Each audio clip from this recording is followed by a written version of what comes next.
On the right screen, here we go. Okay. Seems couple join us maybe like 30 minutes-ish probably. Okay. Right, everyone ready? Yarp. Platty, Tony, you good? Yeah, I'm just eating, so Good. All I'm right. a bit. Yeah. All right, let's do this.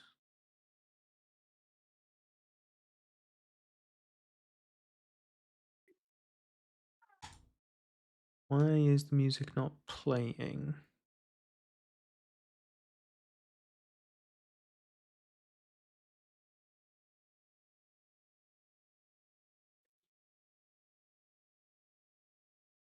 Uh-oh.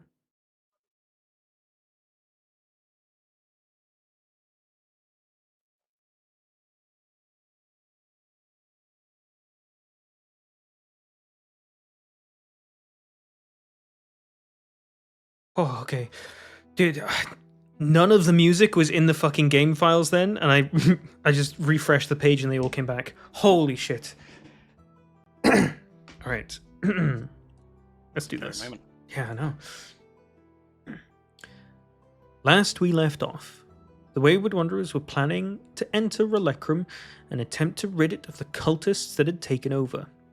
Entering the city, however, gave a much harsher and realistic perspective than any bard's tale they may have been envisioning. There was no grand fight, there was no villain monologue, no civilians cheering on the heroes. There was only destitute ruin. Starved and abused populace, scavenging for food and trying to avoid their usurpers. Quietly, the group slipped through the side streets, avoiding the main roads of the city, where they happened upon a small girl scarfing down a raw cabbage. As the girl darted off and the group followed, they eventually calmed her, learned of a small resistance group, and had the girl guide them back to their hideout. The group has now met Torn, the girl's father, and somewhat of a leader of the resistance group in the city. Though Torn is hesitant to trust magic men and has not fully disclosed his plan to the group, they know it surrounds the Premier Canella Ngolo, the elected leader of the city.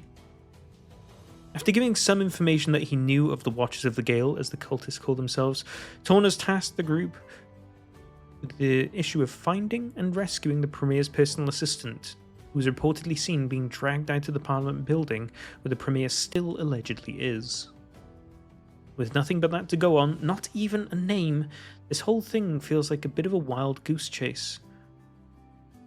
But one the group must undertake nonetheless if they want to be able to assist the resistance and take back this city.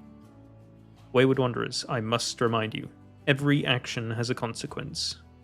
Deep inside enemy territory, with evil intent permeating every corner of the city, can you keep your heads high? Can you stand tall against this reckless hate? The people here are run down and abused. Will you be the ones to save them? Or will you have them save themselves? So, as you are here in the Resistance hideout, what would you like to do? Wait, guys, we can let them save themselves. Should we just dip out? Like, might as well. Risk dying, we can't rest, like, Release spirit go again. Hope you have second characters. I think we should just send a strongly worded letter to their leader. Let's fucking go. Yeah. I believe, DM, we will be taking a long rest. Okay. Do a little nap time. I will just open up Scup's sheet and press the long rest button for him, just in case it makes a difference. Don't believe it does. Tony, could you please prepare silence and maybe some spells for getting into a spooky area and maybe fighting? Just prepare for incursion, I suppose. Yeah, I'll have a look. Okay. So, I will check as well. here down in this set of connected basements, with the trapdoors above, either hammered shut or obscured from outside view, you're taking your long rest, preparing whatever spells it is that you want to make sure you have for the following day, and you are all getting to sleep. Is anyone going to stay watching this time, or are you going to trust I will that stay you're in? watch. I'll say I what's will happening do with watch anyway. as well. I don't trust these people. Fair enough. Okay, who's going first watch? I'll cover all of them and then just have one other person rotating each time. Just 2 people. Do you want to go first, Codrix, and I can go second? Sure, I'll go first. Okay. Kodrick, roll me a perception check. And you too, Ale. God, you know my perception checks are bad. Isn't You're your keeping perception watch. meant to be It's good? expected. You've got a +5 to your perception. What do you mean? Oh, damn. Yeah, you're proficient in it, and you've got a +1 to wisdom. No. Wait, that's Andros I'm looking at. I'm fucking stupid. Roll your perception, please. Your profile picture's a similar color scheme. I got mixed up. 10. I mean, my perception's always going to be 10, I think. Minimum It's always roll of been 10, 10. that's right. Yeah. Okay. So.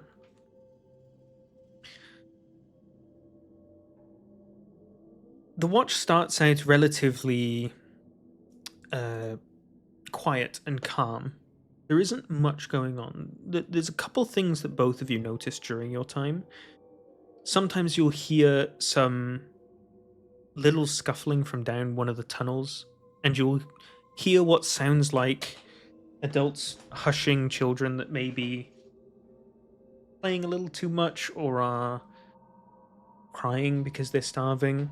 Adults basically doing their best to try to keep the children quiet. And whilst the children that you've seen and have come walking through and past this room several times know that this is incredibly serious situation, kids are still kids, and they oftentimes don't notice when they're being loud. I'll tell you real quick, Zinni, 5 from 5 cleric. What level are you again? 10. You can have 15 spells.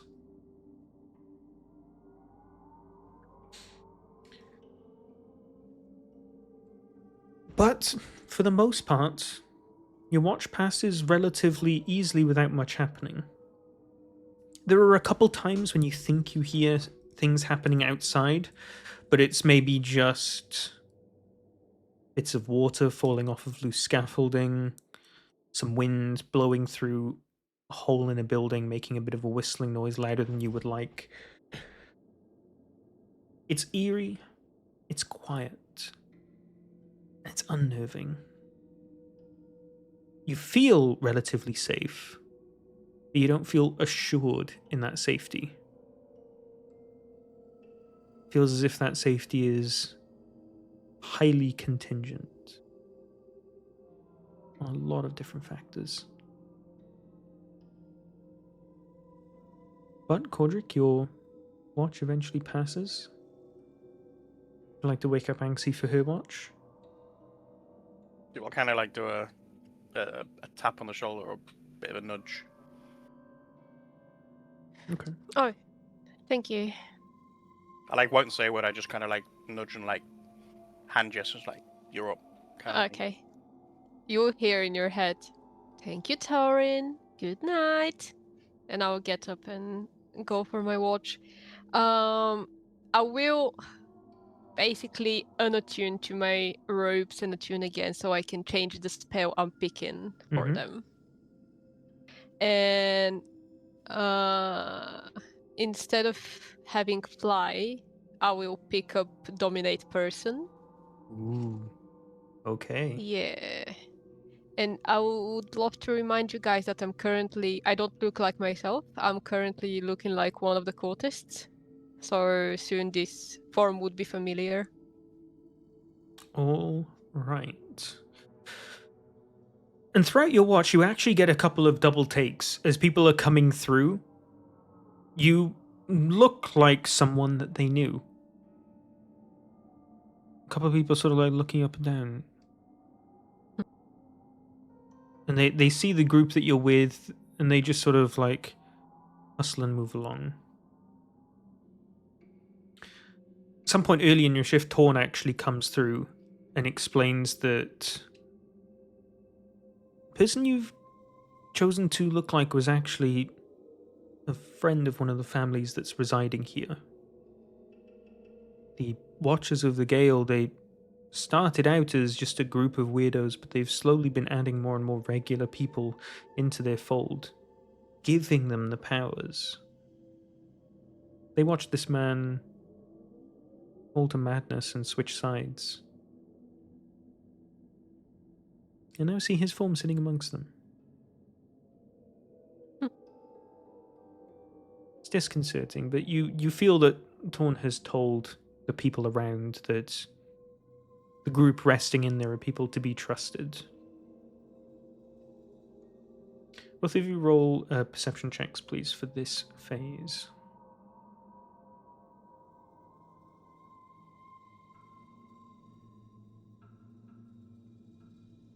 Not you, Torn. You're use asleep, lucky. Torn. I have a very good perception of being asleep. I'll use lucky. Sorry, it's 21. Okay. Very perceptively asleep. Anxie. A couple hours into your watch, with your keen mind about 2 or 3, you know that it's getting close to nighttime. Very close. Close to dark hours, at least.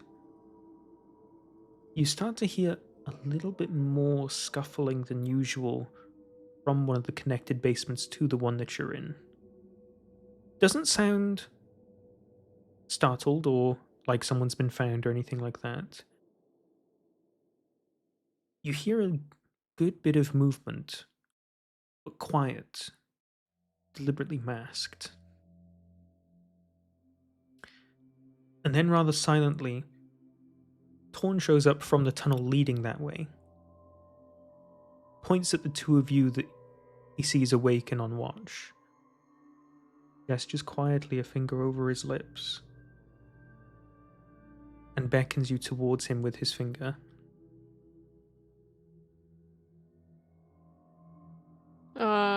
Andres would hear in his head. Do you think it's a smart move to follow him? I think I'll follow him if you want to stay here and keep watch. You Yes, should- or vice versa. I don't think we should separate. Okay, let me do something. And I will speak into Baylor's mind. Mm-hmm. Baylor. Wakey wakey. Don't be scared, please. You need me? What's going on? Okay. So, Torn is trying to lead us somewhere. Andres and I. Could you please keep watch here? Just so we make sure that he's not doing anything shady. Yeah, I'll keep watch. No problem. Why are we whispering in your head? Because I'm half asleep. Okay. Don't move or anything, so he doesn't know you're awake. We'll be back. Andres hears. Okay, Baylor's gonna keep watch. Let's follow. I just wonder, okay. All I'll right. start following. Both of you roll a stealth check for me, please. That's not very nice. Would I be able to cast invisibility on myself? If you want to, sure. Actually, I would no, love think- to. I presume it's dim light. It We is. do the same. Stealth. Advantage. Or would Yes. I give advantage? So just roll Oh my god. Yeah, just roll again once more. again. Exact same roll. He did not pick good people for that. I mean, he did. I've got a +6. Well, really unlucky. Okay. No rerolls from you or anything. You're just rolling with them. I don't have rerolls. I just have inspiration, and I don't know how worth it is to use it. Yeah, I'm though. hoping we'll be fine for underground. So Yeah. it should be okay. You walk now on I'm not through choosing. this tunnel. What you notice as well, because you didn't journey through this connected network all that much, they've just quite simply burrowed through bare dirt. They've not even put up any foundations or anything. The tunnels that connect these basements are very rudimentary. Quite wet, quite damp. A lot of the rain from earlier today is seeping through the ceiling. They have put some cloth along the floor so that there's no dripping noises that can be heard from somewhere else, but that's about it. You come through to this other basement, and this basement's laid out a good bit differently. One of the things that's quite different is that the one you were in had a ladder to a trapdoor that was out. This one's actually got a stone staircase that's sort of built into the walls of the basement itself. Torn hears the two of you approaching. He looks over in your direction and has like a confused look and just sort of like beckons his hand a little more as he walks up the stairs to the basement, or to the room above the basement. He Okay. looks confused at us. Yeah, because I you're think we're invisible. Oh, okay, fair. Yeah, I think I still follow. He would hear in his head, "We're following. We're just a bit sneaky." As you start speaking in his head, you watch as his head like twitches slightly. His movement's very muted because he's aware that he could be heard from any angle. But like it's just his head twitches a little as he tries to look vaguely back in your direction. I'm speaking in your head. You can answer here. Don't worry. All right. We'll just come here. We've got something happening. That's scary. Okay. You post up into the room above this basement, and you see Torn stood over by one of the windows, with his hand out, sort of holding back, sort of like implying that you shouldn't walk any further than where his hand is. As he hears your last step come up, he sort of like moves his hand slightly and gestures towards him, then points down through the window towards the street.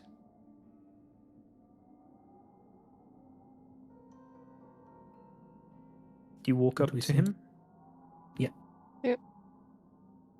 You walk up next to Torn. And you take a peek down the alley. You see a cultist approaching. You hear their footsteps on soaked wet cobblestone echo and bounce across the alley as Torn keeps a laser-focused attention directly on him. The cultist is looking around, head on a swivel, just looking up and down the abandoned buildings that he's walking by. You see Torn moves his hand slightly, as if he's getting ready for something.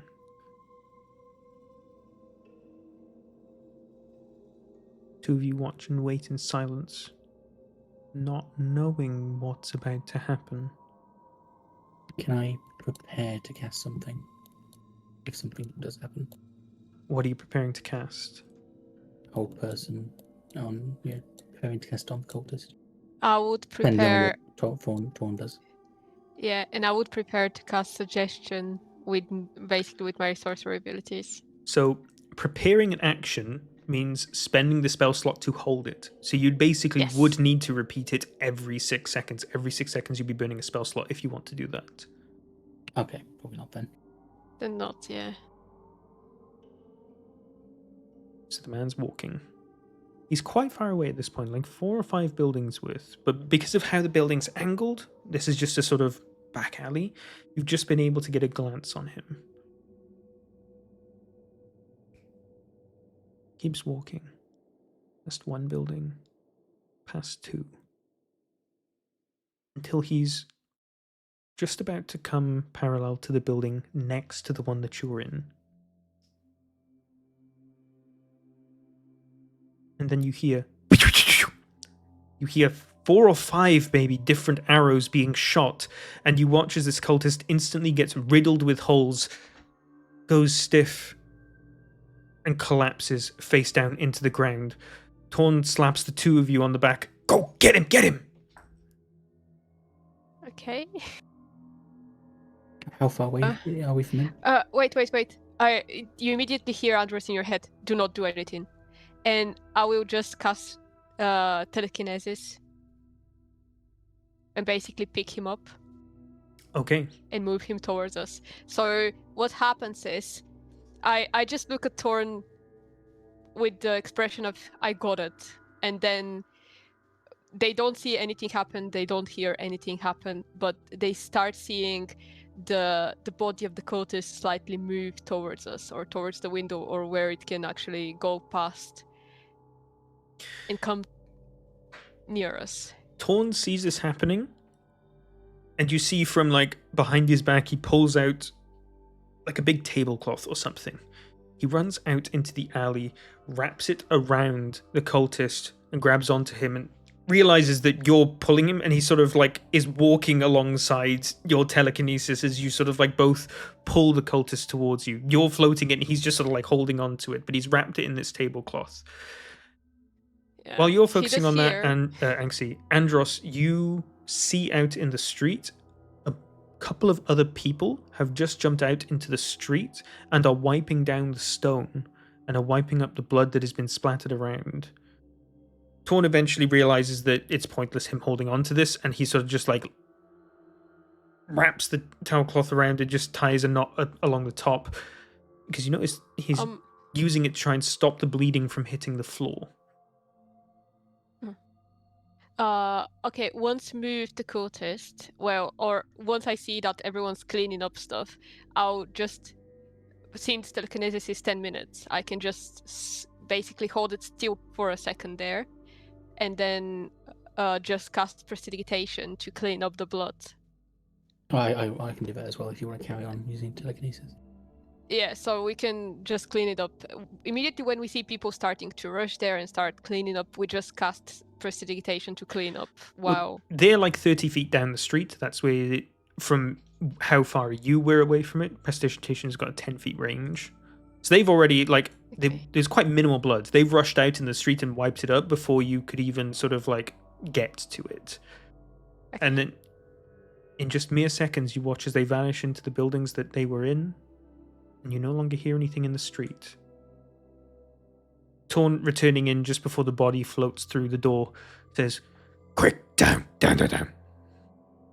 Okay, and we just follow him, and basically the body follows as well, because I'm just moving it. Torn goes last in, closing the hatch to the basement, shuffling a table back over top. And as you set the body down, Torn unwraps the tablecloth, reveals the cultist with an arrow in his neck, 2 arrows in his torso, and 1 in his back. See? You're not helpless. Not at all. That was relatively impressive. They're just normal men. Until they activate their powers, they're no different than you or me. What are you going to do with him? You got somewhere to dump him? We take and dump the bodies somewhere far away from here. Another part of the city. It's a different job for a different day, though. Don't want to let them know when we've killed him. Okay, I can help with that if you want. I think best leave that for us. We've, want to make sure we aren't establishing a pattern. Okay. Yeah. Yeah. Also, next time when you see a body moving towards you, you don't have to go pick it up. So, I'm used to doing that. My bad. So fucking nervous every time.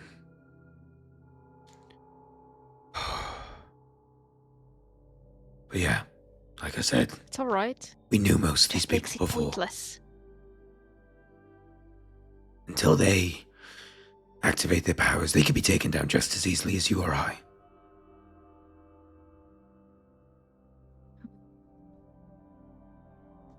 Ideally, we would like them to not activate them then. You strike fast, you strike quick. If you miss, you're dead. That's how we've been operating.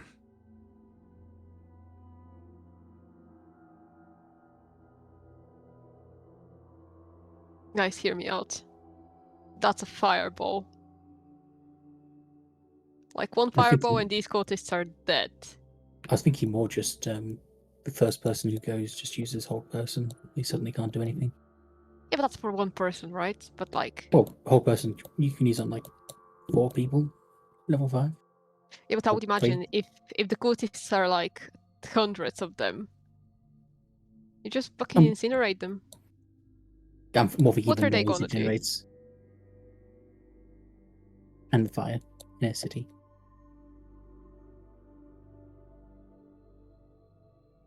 But we'll keep our options open.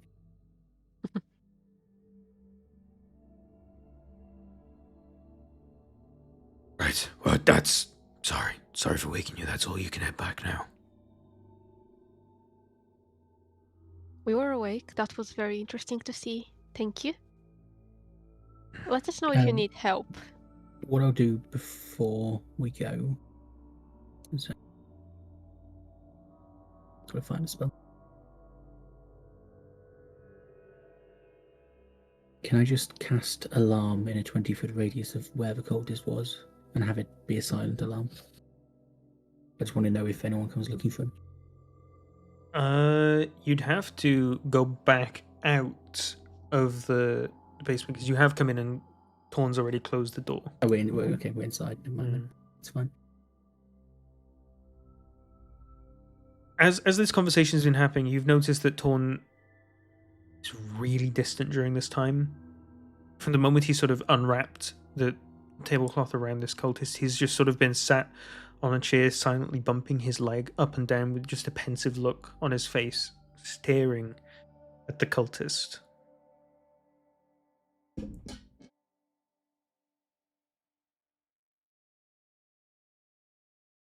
you want to ask anything, you can, but you've been allowed to be dismissed. Feel free to head back if you'd like.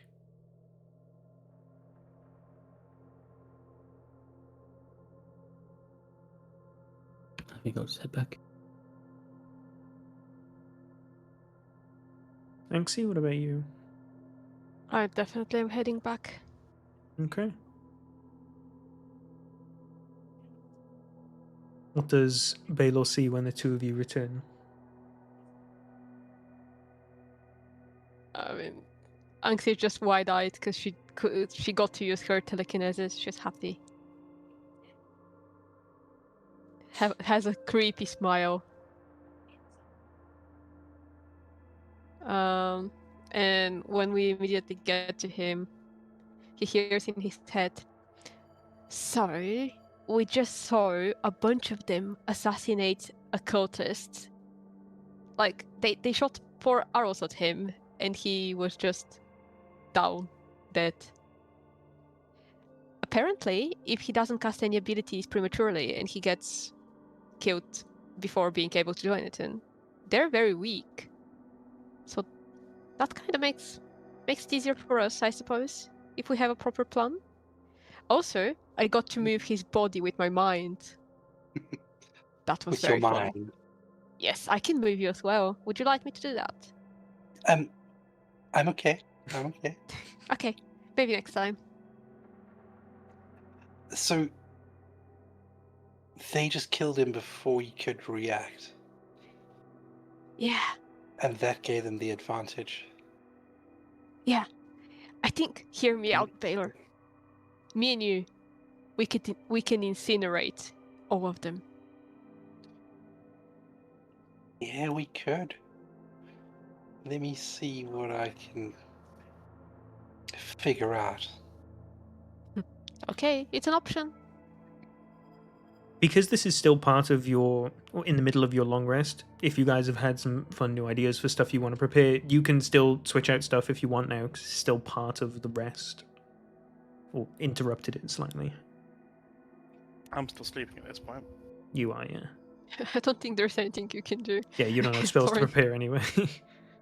You can't prepare the spells. I will dream of maybe that I craft a brand new dagger for myself, but I need to find the material for it. Ooh. You can tell us about your dream. So I kind of just look at my old dagger, thinking this kind of needs a little bit of an upgrade, or it's just looking a bit rusty. And so he's kind of just like thinking, maybe I can make this longer and turn it into some kind of like another short sword or something, or maybe just a slightly bigger dagger to make it look better and more shiny. But he kind of looks a little bit disappointed in the dream because there's nothing really that he sees that has the right things to craft it, or let alone the tools to even make it in the right place. So it's kind of a sad dream. Oh. Well, Wayward Wanderers, that evens out the rest of your watch. Those of you that haven't pressed long rest can do so now. Finalize prepared spells if you want them. And you awake at the crack of nightfall. You know, for a second I thought you said that was when we were going to call it.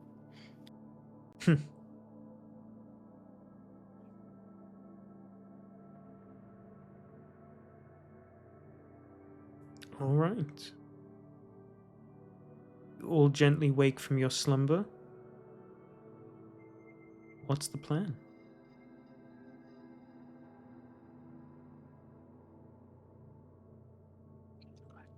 Well, I would wake up and I would have a little bit of breakfast. I kind of like rummage through the sides of my pockets and I pick up like some leftovers of some like half broken crackers that have been there for like a good while. And I'm thinking, yeah, this will do. Most you gave up like half of your rations as well when you heard about the starvation struggles of the people of this little resistance group.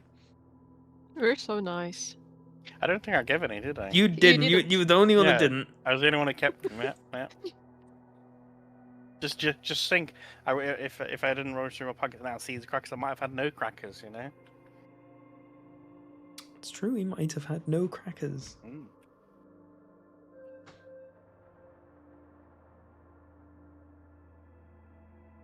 Steve wakes up as well, bleary-eyed, just sort of. Okay. You all sleep well? Oh, fucking Steve. What? He can't hear me. Oh.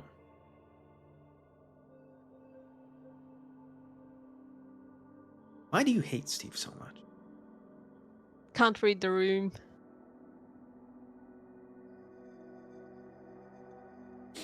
Damn. Alright. It is dark outside. The city is quieter than it's ever been. What are you guys doing? I guess we need to try and sneak towards the prison. Alright.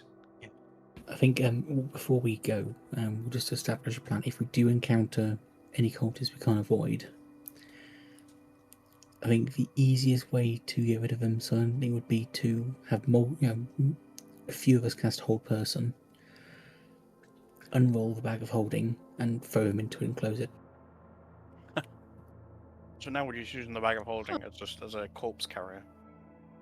How loud would Hold Person be as a cast? Does it have a verbal component? It does. then you will always be making a... not even a stealth, a dexterity check to try and evade detection if you're still hidden when you're casting it. So you wouldn't even get any stealth Okay. bonuses, it would just be dexterity check. I guess you could Um, use suggestion to suggest they walk into the portable hole. I can cast many spells without saying anything. And by many, I mean all of my spells, because I have subtle spell. So, And it's never been more relevant. exactly.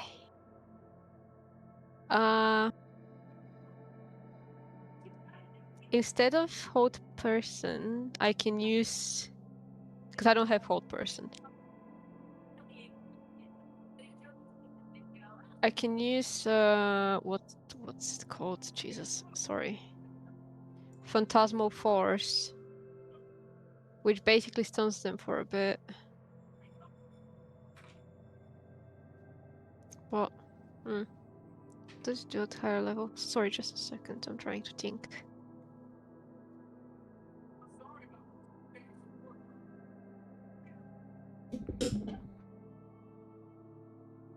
I can definitely suggest, but that would be for one person. What if instead we try to just kill some if there are like a bunch of them? Well, it's how we do that. Like, obviously, you can make no noise, but everyone else makes noise. Well, if they die without like, if they die, if you do like slight damage to them, because let's be real, how much damage would have been 4 arrows?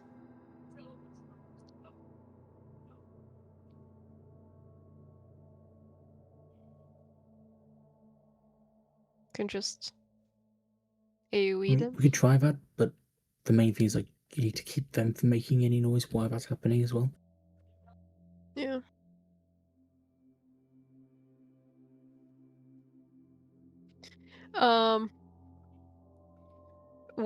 Would I have been able to reattune again to my robe and learn hold person? I will allow it. Okay, I'll do that then instead of dominate Okay. person.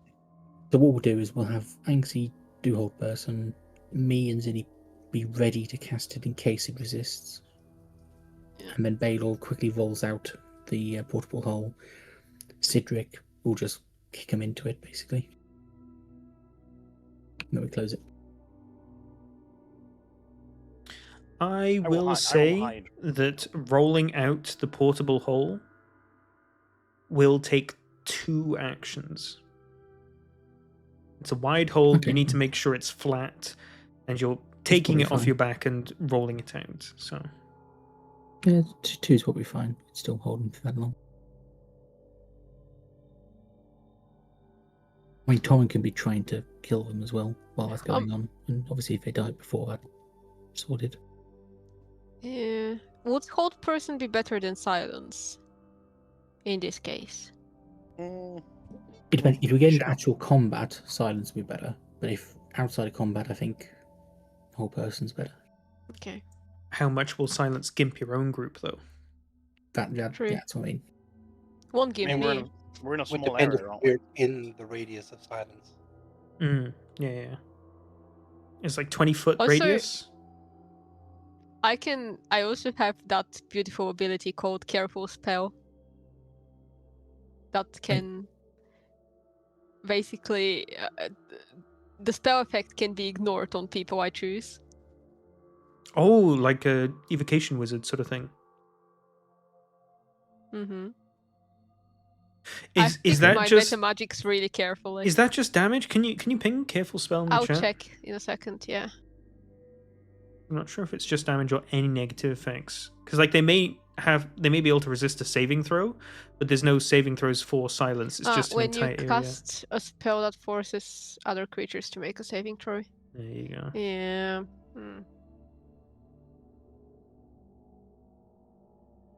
Yeah, it's for saving throws. It doesn't work for this. Okay, then hold person it is. So you can do some crazy Yeah, in any AoE case, stuff, but that's just not one of them.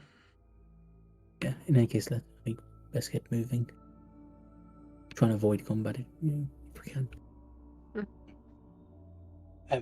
we know where we're going, right? No. Did he not point us in the general direction of it? Oh, Actually, That's- would Steve not know? that's where I come in. I've walked past the prison on occasion.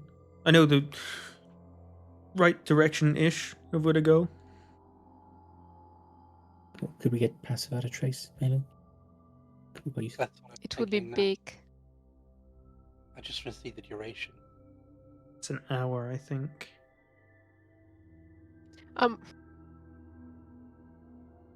One thing. Are Yeah. so now- I understand why we would like to go to the prison, but wouldn't it be an option to go to the parliament, see what's happening in there, get more information about the person we're trying to find? So, if I recall, the person we're trying to find was last seen at Parliament. They might not still be there, whereas the assistant might know, A, if they're still alive, and B, where they might have taken them. Okay, so we need to retrieve not the assistant, but the actual boss person.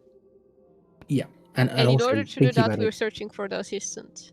also thinking about it, freeing a bunch of the prisoners would also be a very good distraction for us going to the Parliament building if there's like a riot. I mean, true. If there's actual prisoners and they've not Well, been yeah, turned. I presume if they're in prison, they're not fans of the cultists. I suppose, yeah. Okay, cool. Sorry, I was just looking at options. Okay. So you're all heading out. I'm assuming at some point Velo mentions out loud that you can cast Pass Without a Trace. Yeah. I just want to know how long it's going to take us to get where we're going. So that's what I was just about to say. You convene with Steve, and Steve sort of tells you it's on the other side of the city from where we currently are. It's still close-ish to the center, course. but we're way out in the boonies. We'll also need to pass a main road at some point, because currently the way the city is dissected up, we just have to cross a main road at some point in order to get into the side that where it is on. So you can save it for now, I think, if you've got limited spells. That's how that works, right, for you? Yeah, it does, but if I cast it now, it does last an hour. So, I think it might take us an hour already just to get to where we want to cross. So I think right. we just stealth it up for now, head through, use it before we cross, and then hopefully that will give us enough time to also make it to the prison after that. Let's do that then. Ooh. You see, Steve's quite emotionally on edge. You see him just sort of like shaking up his limbs, trying to sort of like silently psych himself up so that he's in a right state of mind to be able to do this sort of thing. I'll execute Eye of the Tiger. I'm going to do something that might help Steve feel a bit better. Mm-hmm. Steve, I'm gonna cast a spell on you that will make you better. Oh, really? Yeah. Is it gonna make me like breathe fire or something? No, it's just gonna enhance your abilities. Kind of always wanted to breathe fire. No, just don't worry. I'm gonna put my hand on his shoulder and begin casting Produce Flame just so my hand glows a little bit and then stops. Mm-hmm. There you go, Steve. You're gonna placebo effect Steve. Yeah, I don't have what you call it prepared. Enhanced ability prepared. So you started this whole interaction thinking you did. No, I knew Okay, from the okay. start I did it. And I was always going to Спасибо, placebo him. That was always the plan. Okay, Baylor's Rub my it on favorite it. character. I will need a performance check from you, but because of how well you set that up, even fooling me, the DC is quite low. You're not gonna give him advantage. I think advantage is a bit too much. I don't know. It's gonna roll a 1 now because of you. Okay. All right. You watch as a sort of the jitters sort of kind of like leaves Steve a bit, and he takes a deep breath.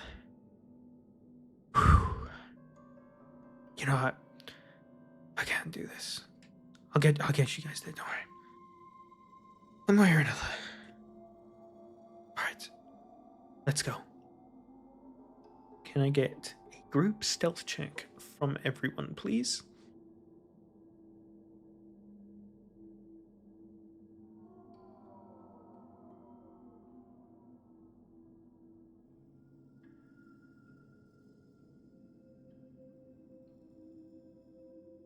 Okay.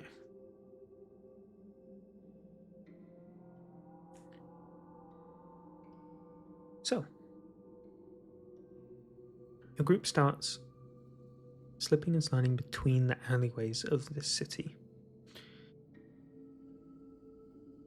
Steve always keeps you at least one row of buildings away from the main street at all times. Close enough so that you can hear anything that may be happening on it, but at least out of view. There's a couple of occasions where you pass by a couple of civilians. Most of them are just curled on the floor, wrapped in some blankets. Now, homeless, not knowing where they can go. Maybe not occurring to them that they can just hop inside an abandoned building. Maybe this is how they used to live before all this happens. Who knows? But you don't disturb them, and you keep on moving.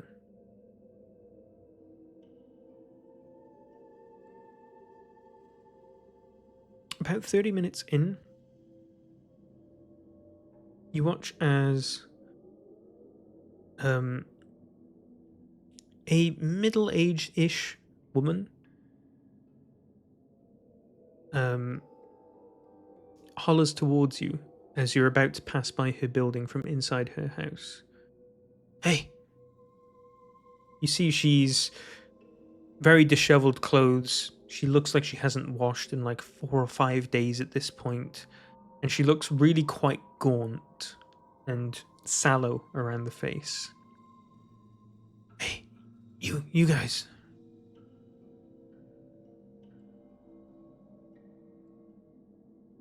Steve just sort of like looks around to the rest of you guys. What? Yeah, what? What are you doing sneaking around?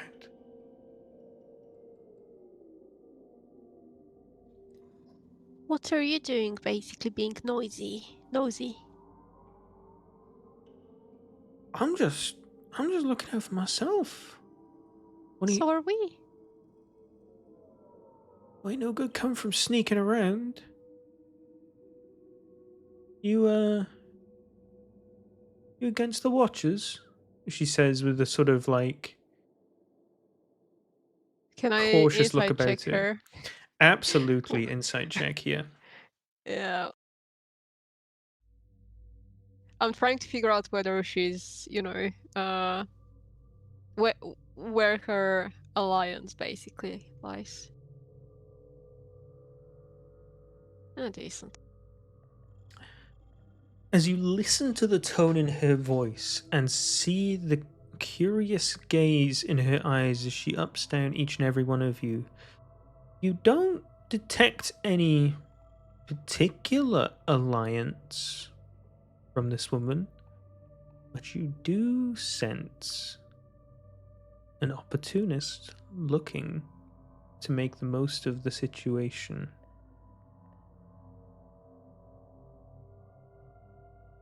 If you're trying to stay away from prying eyes, can't help to ease the minds of some people around you, assure that you're not up to no good. You know what I mean? Do tell, Can how are you we- gonna do that? Well, I think that's what you should be doing for me. I'm seeing you slink about the streets, looking the way you do, carrying weapons. One might be How of the many other people mind. around here? Roll a perception check, Ale, while this conversation's happening. See, people like you are a bit of the problem here, and I don't like that. However, I respect what you're trying to do. Yeah, so give me some food and move on. And I'll pretend I didn't see anything. Oh, you're fishing for food. Yeah, Okay, gold's I'm- useless. You know, I sorry, I didn't. Anyway, I basically dig into my pouch and I split basically my current rations and I give her half of it. She sort of like grabs it, looks at you. Feel like you gave yourself the bigger piece, but I'll accept this, I guess. Maybe we see each other later. You get more. Who knows? You didn't see me at all. And you watch as she And you slinks didn't see back us. into her house away from you all. However, she would hear in her head, and you didn't see us. You hear as a step from inside the house, an agitated one, as you can imagine. She's looking around, as so many people usually do when you do this thing to them. Yeah. Ale, Andros, there was no one else in the streets around with you. And from what you can tell, there seems to be no one else in this woman's house either. Everything's too quiet in there. Okay, well, Okay. we could have just portable hold her. I mean, okay, guys. We Walkie have a problem. I'm starting to not really like people in general, and I almost smited this lady. I really felt the urge of doing so maybe next time someone else deals with the conversation. Okay. I was near doing it.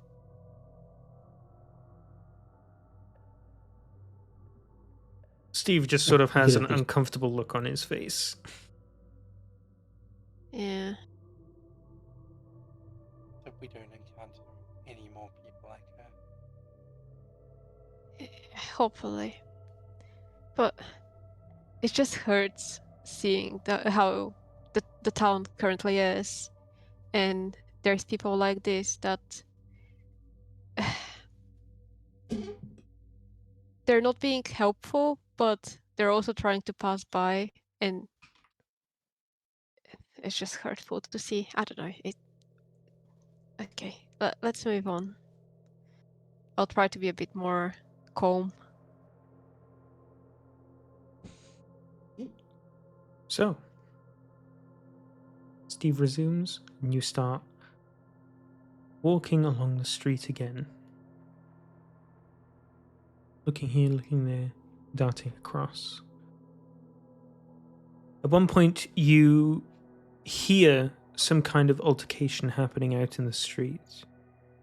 It starts by you hear someone tumbling down into the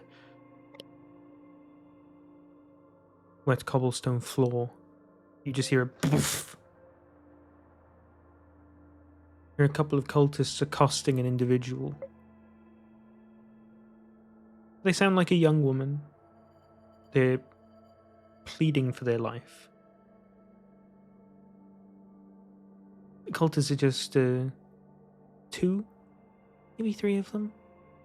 You hear them just sort of chuckling amongst each other, whilst you hear this woman gently sobbing.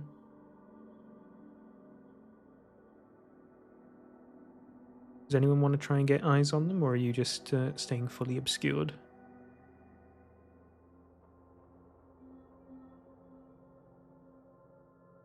Nudge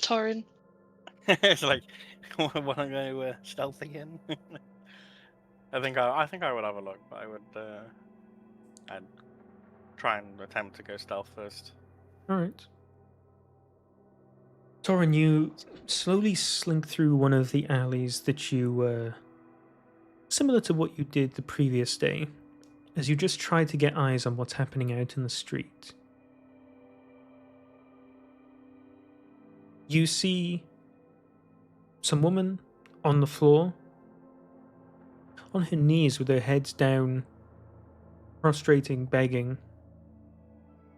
You can barely make out the words beneath her sobs, but you see these actually 4 cultists. Seems one of them's been completely silent. One of them's just pacing around the woman, looking up and down at her, making some rather uncomfortable comments that sends a shiver down your spine. Eventually he puts his hand under her arm and lifts her up and chucks her at the other cultist that's been silent this whole time, who grabs her, picks her up, puts her over his shoulder, and the group start to walk off in the opposite direction, into the alleys and houses on the opposite side of the street to you.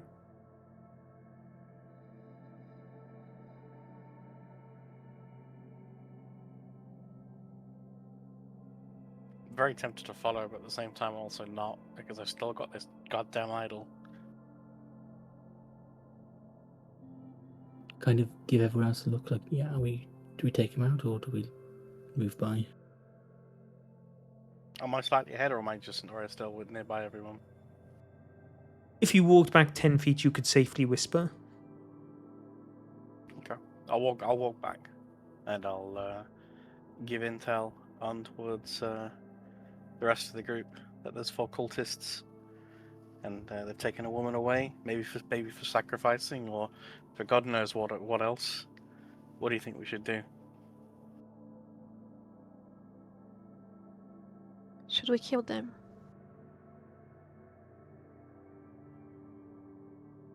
Out of character, Baylor absolutely wants to assist, but I don't. We've got a mission.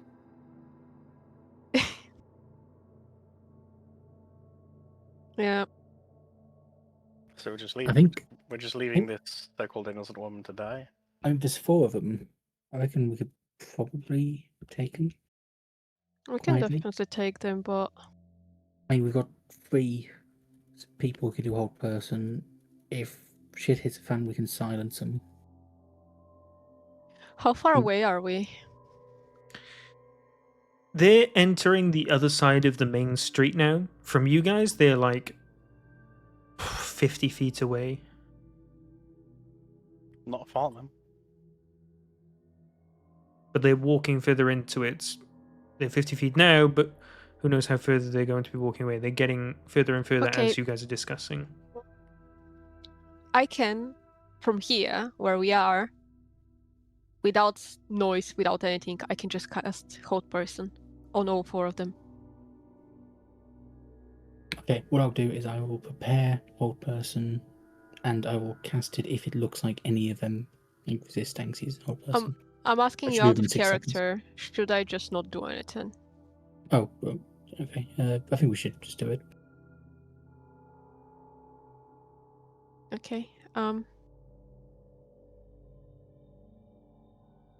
that case, What's the range on hold person?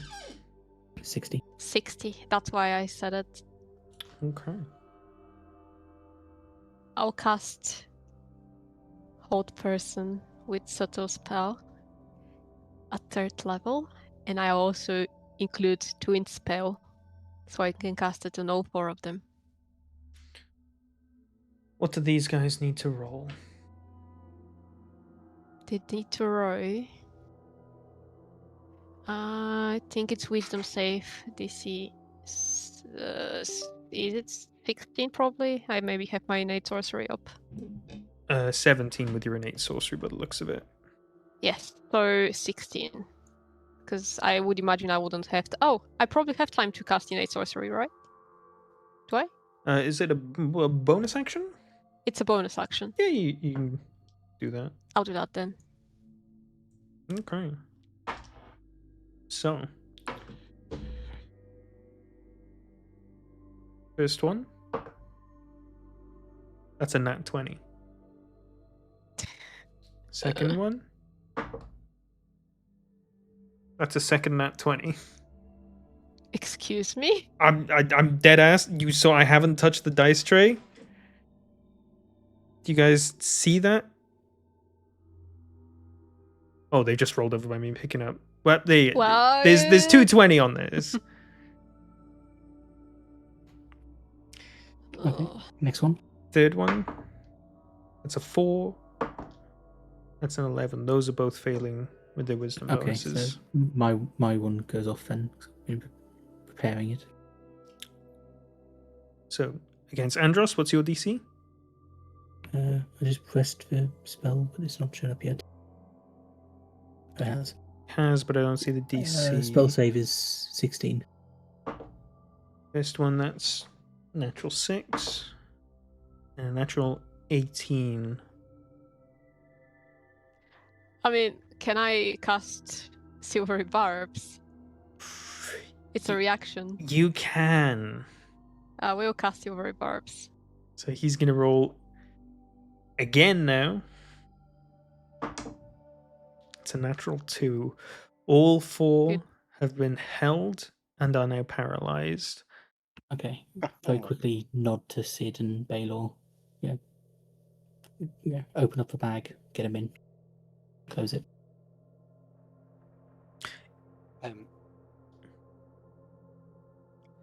I will take the bag off my back and start opening up. Need to move towards him as well. I guess we're doing it. Yeah, they are on the other side of the street currently. So you need to dash across the main street to the other side where these are currently held. Okay. I'll take the bag off my back while I'm running over the street. Okay. So you're able to get there. Actually, you don't have enough movement to get there in one turn with just your 30 feet. I think. And it's going to take Taylor, you if you 2 get turns worth halfway- of actions to open and lay out the bag of holding. I think if you just get halfway, open it there, and then Sid can go the full way, pick him up and start moving him, maybe with Torin. Your telekinesis, Anxie, is that concentration? No. You can use that as well. Can Sid throw people? But I've already used spell this turn, so. Oh yeah, next 6 seconds. It is concentration, sorry. Oh, it is. Okay, never mind. Okay. Sid absolutely belts it across and picks up one of the smaller ones and just hucks him towards Baylor. The guy just basically falls down on the floor right next to you because you've not had the time to fully open the thing yet. Anyone else? I think we all move a bit closer. Or at least I do anyway. Just getting like range to actually attack him if needed. I was thinking of like trying to like make sure I'm stealth so I can actually do an opportunistic attack. You definitely would be. Should- They're like backs faced to you right now. You could have an automatic stealth attack on them. Should Tony maybe cast silence on them just in case if they break out of the hold person? That's a good shout, actually. Yeah, just as So- long as we don't get into silence Yeah. range. Tony, can you please cast silence on them?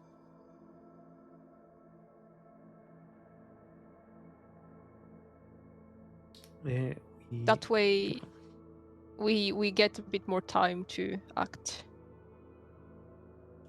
Also, as this happens, as we start holding these people at spot, the woman that was basically being dragged would hear in her head, "Please be calm, don't make any noises, we're here to help you.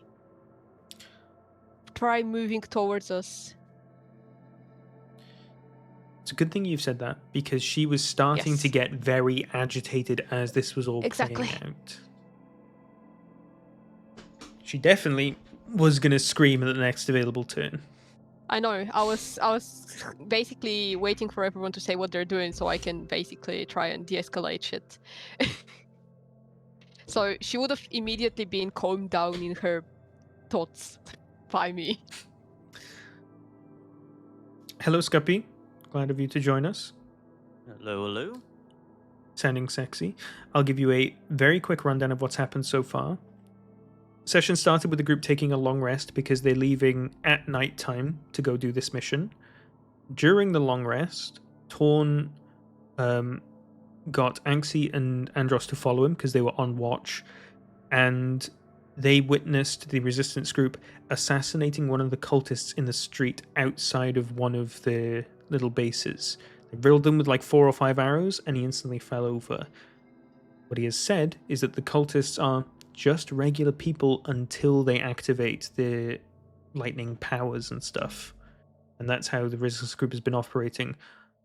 Be sure, be quick, and be silent. So they've grabbed the body, they went inside. Rest of it went down fine. The group has now taken off. Torin witnessed a bunch of cultists more or less just abduct a young woman in the middle of a street and start walking off into the alley with one of her bodies. And the group has jumped on it. They've all currently cast Hold Person on them. You, Sid, have run across the street and have grabbed one of them and thrown them towards Baylor, who's opening, or in the process of opening, the portable hole. At the start of their next turn, which is happening now, they will all get the chance to resist against Hold Person. Okay. So, that's what's happening now. We've got 4 rolls coming. First one. It's a 2. That's a 7. Both fail. Next 2. An 18. That succeeds. And a 4. One of them Would I be breaks out. able to cast Silvery Barbs because it's been turn?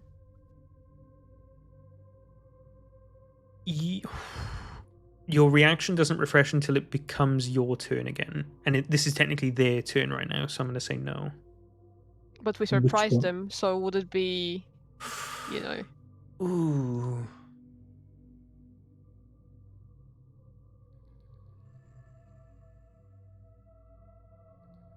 I'm going to say that the surprise turn was you guys activating everything right away without them having the chance to respond. Everybody Mhm. got a turn order, and now it's top of turn order on turn 2. So that's where they're why getting their them actions. first? Shouldn't we do Yeah, do we actually need to do initiative? I guess? initiative? We're not rolling initiative in this, but we're just saying top of turn order, they're going first. Fair, okay. So, one of them is broken free. Does anyone have anything that they can do to try and Which one silence is this it? man right now? It was the third one, which I believe was caught by you, Andros. And it's the one that's in Zinni's silence. Because the Yes, other one was he- thrown probably out of it. He towards is Baylor. currently in Zinni's silence. Okay.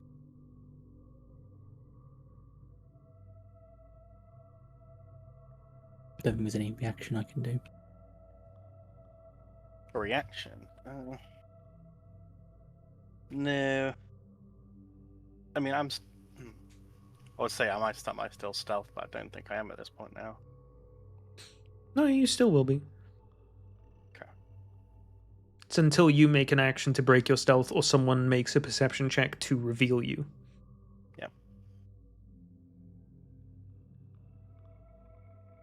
I mean, is it at the beginning of his turn that he basically He breaks rolls for out. Hold Person?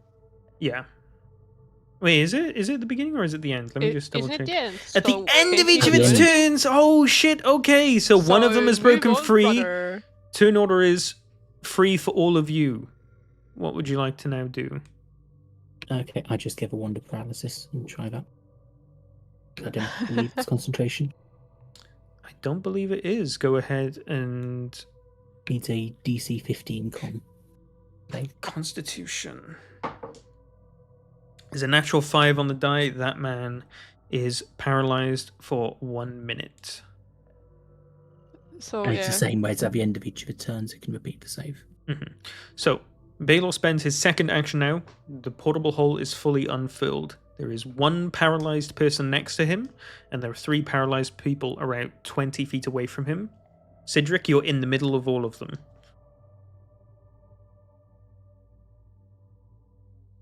You can put them in the portable hole, as per the plan, or, given what has been described on the previous night, you can try and kill them as well. I'd probably just try and I'd kill them. away. They're going to die in the portable hole anyway, right? Well, the issue is they can try to force their way out of it. So, like, if we can take them out, like, let's take them out. It's, like, easier. Once it's completely folded up, I don't think they can force They their way can. out. It's a DC. It's a strength 10, like, check as well. No, inside the Is- portable is hole, that- it's a. Wait, what are you referring to, Ale? I was just looking at portable hole, and it's a. Once it's closed, anything inside can make a strength 10, like, check and force its way out. Really? Yeah, surprised me as well. Put it in chat. I didn't know that about the portal hole. It's about time we killed him. The actual relevant text I put in chat as well. In channel chat.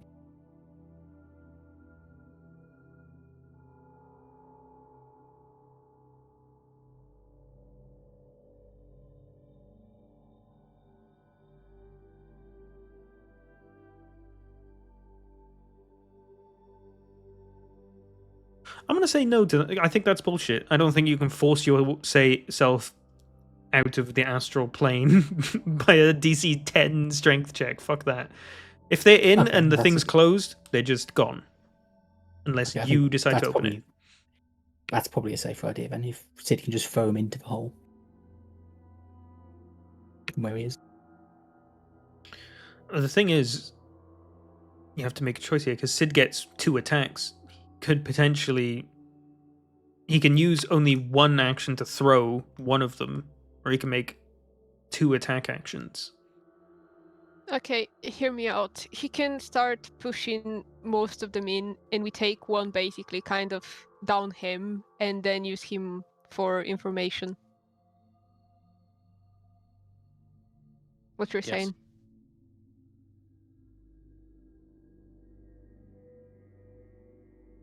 Let's do that. I think that makes sense. Yeah. Because I assume we still have to figure out where the hell the chick is. Okay, so you basically start pushing them, and I will. Anxie, thinking of that immediately, just goes into Torin's mind and says, "Torin, could you please maybe almost kill one of them? I feel like being able to interrogate would be very useful, and I know you can handle it. But me, you want to stabby stab. Go stab him." So And stab him and not kill him. Yeah. That might be hard. you Non-lethal can down, damage. and we can yeah. stabilize. Yeah, no little, I guess. Anxie, do you have Aberrant Sorcery gets telekinetic shove, right? Yes. Because Well, one I of could these guys is do- right next to the portable hole currently. Well, then I can speak to Torin, because it's a I mean- bonus action. I mean, I could sneak attack him and then I could trip him on the floor. Yes. Well, the shove can be done next turn, because they can get out of the whole person, but I can push them basically. Why right? can't you do it this turn though? Because I've used bonus action to speak into Torin's mind. That's not a bonus action. It's just like you can talk during your turn. It doesn't take Okay, it an entire action fair. or something. In that case, I will push him with telekinetic shove, and since he's restrained, he should fail it. Yeah, It's he a just- strength check. He's paralyzed. He automatically fails, and you watch as the man's stiff body just falls into the portable hole. Well, doesn't go boof. You just see him just slip into the black void on the floor. So, Torin, Sid, Zinni, you three have actions to take if you want. Torin and Sid, you are currently amongst the three that are paralyzed, and you're like 20 feet-ish away from where the portable hole is. I have an action as well. Oh yeah, sorry, yes, you absolutely do. So I can shove some guys down the hole, right? Yes. Yeah. Well, I'll proceed doing that then. And Torin's being told to kill one. Mm-hmm. Yeah. Stab him. Okay. Kill one, or nearly kill him, wasn't it? Wasn't the idea for interrogation? Yeah, and we need to restrain him immediately, basically. Take him with us. Am I grabbing two of them? Like one on each arm, like that? You can certainly try. Roll a stealth check. You're going to need to beat Can a I- DC... Oh, stealth check. Sorry, strength Stealth check. means strength. Can You're going to I- need to beat a DC 15 if you want to carry both of them. Can I cast haste on him? That's my action. Is haste concentration? Oh, it is. Fuck. Sorry. Yeah, move on. Would have been so cool, though. I do have stealth +5, guys. Shall I go for it? No, Yeah. strength check, And sorry. it's the strength. Oh, strength check. Why did you say so? Oh, strength check. Okay. Come on. Do you have inspiration? Can you reroll that shit? Do I have inspiration? I don't think so. It's up in You the top should. left corner of your sheet, I think. Why should I? I mean, I don't think it's clicked. Wait, I have red stars. 3 red stars. Yes, you have inspiration. Use it. How did I get that? Good RP, RP. which I'm sure you've gotten several times over, but not ever used. Ooh. After hucking the one guy on the last round, Sid, you just taking too much time here. You just stand next to two of them and just whoop, bring them under your wrists and start fucking running over to the hole That's so cool. and throw Trying them to in. be quiet. Torin, you're heading over to this other guy that's paralyzed. Mm-hmm. Yeah. What are you doing? I'm just gonna stab him, but I'm gonna use my cunning strike trip, which is gonna prone him basically. Okay. Don't you get advantage because he's paralyzed, or is it crit? We asking that. mix this up every fucking time. Exactly. I'm sorry. Oh, there's no point scrolling up. Fucking. Oh wait, no, here it is. Paralyzed condition. Speed is 0. Automatically fails strength and dex. Attack rolls against you have advantage, and any attack roll that hits you, if the attack is within 5 feet, is an automatic crit. So Okay. both. So you have advantage and you're gonna crit. Okay, so I'm gonna crit pretty big, but I use 1d6 of less damage to trip him. Bear in mind as well. Why are you tripping him? Well, so I can tie him up and help, like, in case he tries to. He's paralyzed. You're also about well, if you so in order to knock someone out, you need to declare that you are going to be using non-lethal damage and bring their HP to 0. Okay, then that is what I am going to attempt to do. Okay. So if that's the case, it's probably also I love you using your cunning strike stuff. You probably want as much damage as possible so that you can get it to 0 because they're going to be unconscious anyway after that. Okay, I just won't use the cunning strike then. It's Yes. because it was hard for me to understand how it works. Now I know how it works. Yeah. Now, so I'll do it later. I'll just attack him with sneak attack as if it's normal. Okay. Go ahead and make an attack with advantage. Yeah. Okay, I guess I just do it with the short sword. Okay. And your dagger is a bonus action. Roll 2 hit first, that's the damage. Oops. We can take that as the damage roll if it hits anyway. That definitely hits, and that's definitely more than enough. The The damage is also crit. Oh, it's Keep that in automatically a mind. crit. Okay. Oh shit! Hold on. He might just be dead. If it's non... Can you insta-kill with non-lethal damage A 5e? non-lethal crit. Yeah. Non-lethal versus instant death. Massive damage.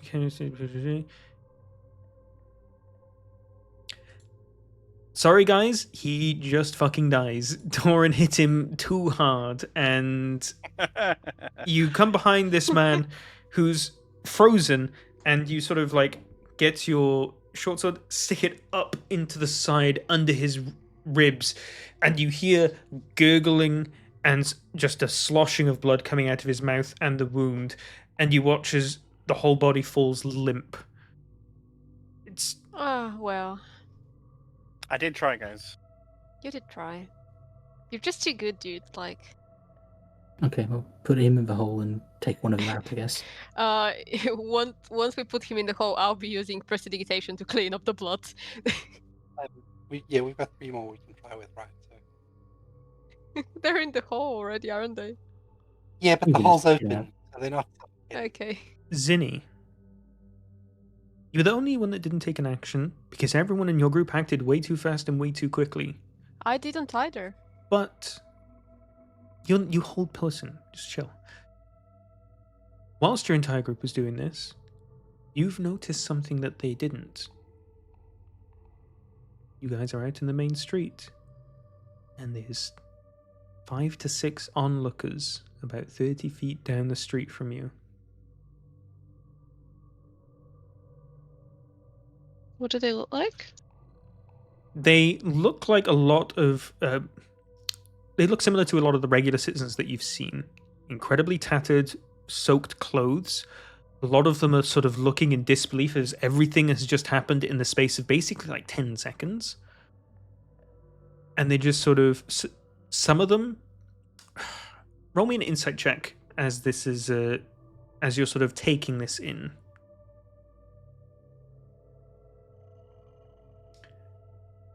You get the idea that this is more of a rabbit in the headlights sort of thing where they're just witnessing something crazy and are a bit frozen right now. You can't ascertain exactly how they feel about it, whether they're going to like run away or run screaming for help. But this is an issue right now. Even if they run away and try and get help, who's going to believe them? Like 5 people came off the street, paralyzed people, put them in a hole, then ran off. I mean, would warn the bad people that they might have to be alert.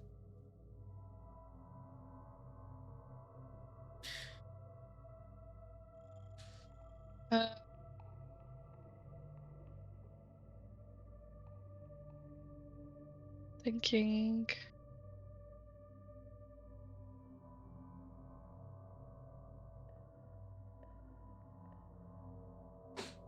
Has Zinni let the rest of us know? She has not as yet. She's pondering on her first action here. What you can also see from your passive perception, these people all, similar to the ones before you, look quite gaunt and sallow and quite starved. Yeah, I'm thinking about giving them some food, but I think if I try and approach them, they're gonna run away. So I was gonna You know, I'll say get because your insight check was so high, 25's crazy.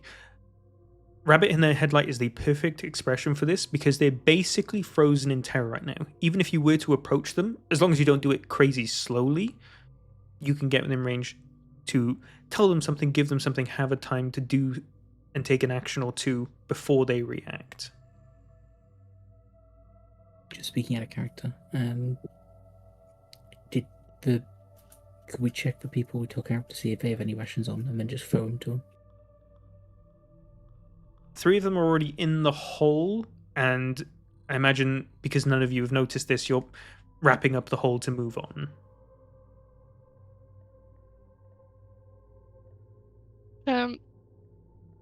I'll approach them then and offer them some food, and I'll cast a light on the end of my staff, and so that I can show them that I've got food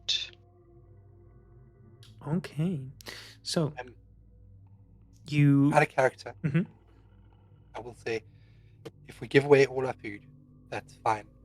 After a long rest, I can prepare good berry, and we can be fed for our journeys. Good to know. Zinni, you jog over to them with a light on your stick so that you're illuminated. You're not just some silhouette in the distance. You run up to them. They're all sort of just like looking, some of them half pointing, most of them trembling with fear. And you just start like, here you go, just get out of here, pretend you didn't see anything. You start giving them all food. Sometimes you have to literally open their hands and place it in their hand because they're just frozen with terror. But they look down at you. What are you doing? You're gonna get us all killed. Just eat it. Eat it quickly. Don't let anyone see. You're crazy, and I'm out of here, and I'm never looking back. And a pack of 3 of them bolts together, and then the other 2 head in the other direction very quickly.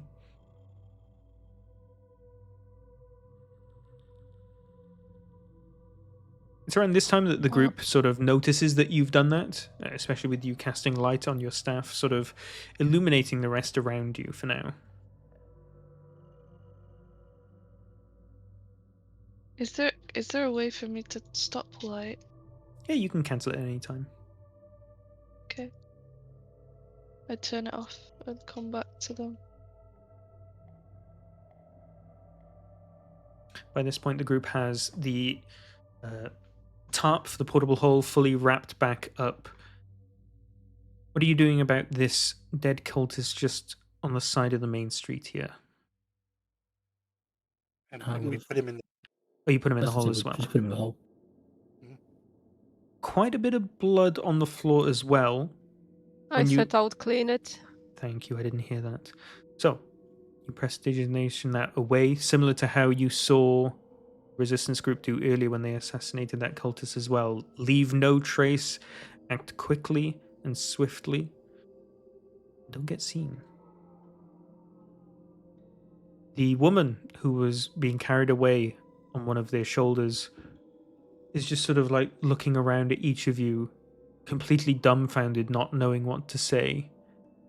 You feel like her brain's quite muddled in that she doesn't know whether she should be thankful because being associated with you or seen with you could just guarantee her death anyway, but is acknowledging that she just avoided something probably very gruesome.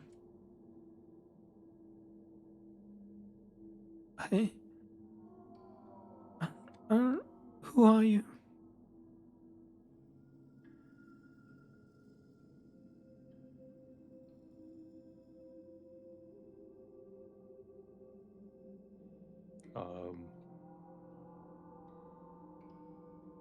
You did not see anything. She looks up at Yes. you with, as you've got this playful look on your face as you're like, you didn't see anything. She just sort of like has this oddly confused but sort of slowly turning into a thankful expression as she just sort of nods along. Oh, okay. And she tries to like awkwardly start to get up. She's a little injured, a little bruised, and she gets up from the floor. Are you here to save us?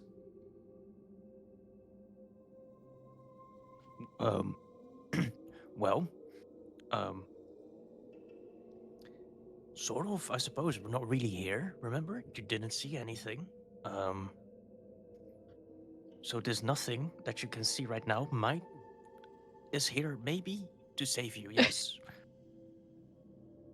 You hear a whisper and a psst, and you just turn quickly and you see Steve in the alleyway towards. He's just like, off the main street, we're trying to be avoided. Okay, yeah. All right, lady, stay safe now, all right? The lady instantly runs over to Steve because that advice also applies to her as well. She's trying to get off the main street. She instantly runs off into the alleyway and runs a bit deeper in than where Steve is, and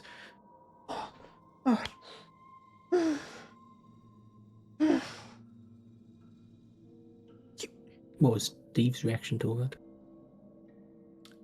he was the last act out of all of you because he was trying to lead the group and you headed off in a different direction. So he followed up past the rest of you. You watched as he sort of walked past as the rest of you were cleaning up because you finished everything so quickly. The lady just sort of looks around. You killed them.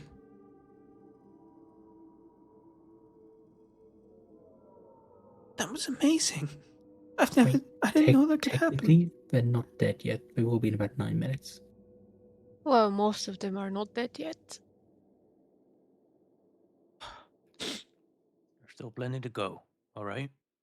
Don't just get all your hopes up, just like that. I'm sorry, you're a beacon of hope if I've ever seen one. I didn't know they could be killed. Oh, what are you here to do? I put my hand on her shoulder. You've got to keep quiet, okay? Because if they find out that we're here... Yeah. Please don't tell anyone, not even your friends and family. We've got to keep this quiet so that we can ensure that we succeed in getting your city back. You watch as she starts to tear up from the emotional oversaturation and just, yes.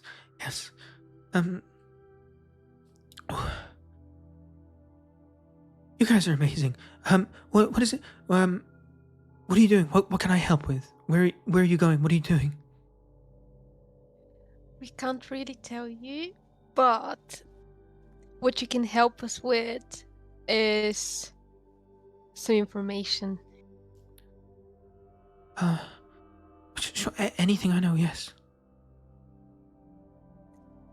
Have you seen the right hand of the... What's the name of the person in the parliament? Premier. Oh, Ishtar. Yes, I Premier. know where Ishtar is. He's like a friend of a friend. I watched him get dragged out of the Parliament building a couple days ago. Could you... We're trying to find him. Wait, she knows what she looks like? Yes. Can we do something with that? Waystone Yes. shit? Whatever? Yeah, Yes. okay. I think he might be dead. I saw We're him hoping being... he's not. I saw him being dragged away. He was kicking and screaming, quite bloodied and beaten. You know, he might have been bloodied and rough, but they were still dragging him away. They could have killed him. Maybe they need him for Potentially he something. might be still alive. Oh.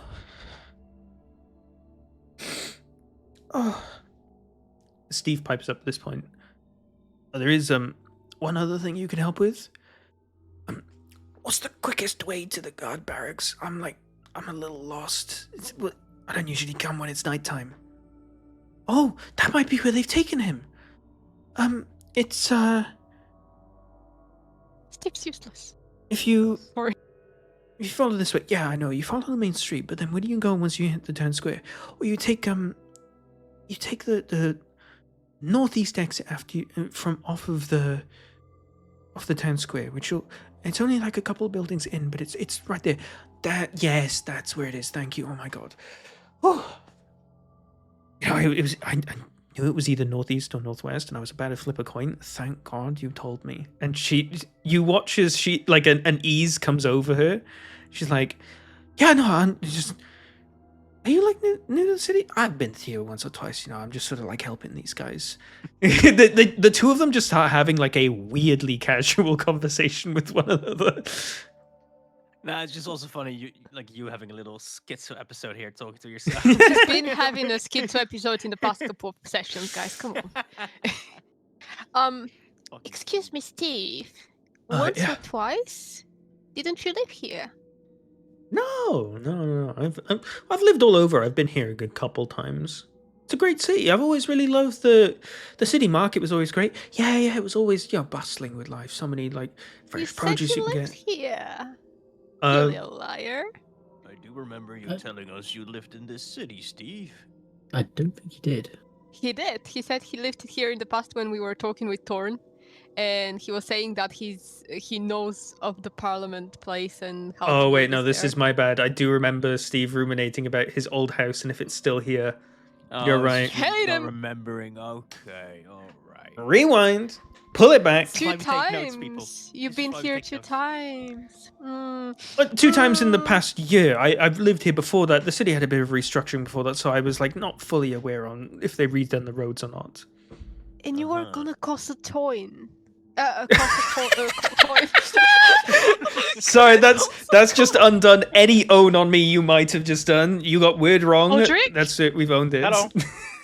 What's a toy? You've just made her say silly shit. You've given her the Cordric.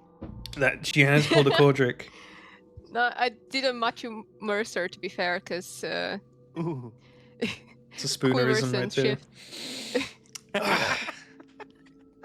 It slowly feeds into your mind. It is I just instead of toss a coin, I said it cost a coin. So, well, Shivers and queef. shivers and queef. It Sorry. happens to the best of us. Steve just sort of like nods at you. Yeah, I was gonna flip a coin. All right. Right. Well, so you know You where still to think go he's now, that Steve? great? Yeah. He doesn't. It would have worked out. It would have been fine. Just don't worry about it. I know where I'm going.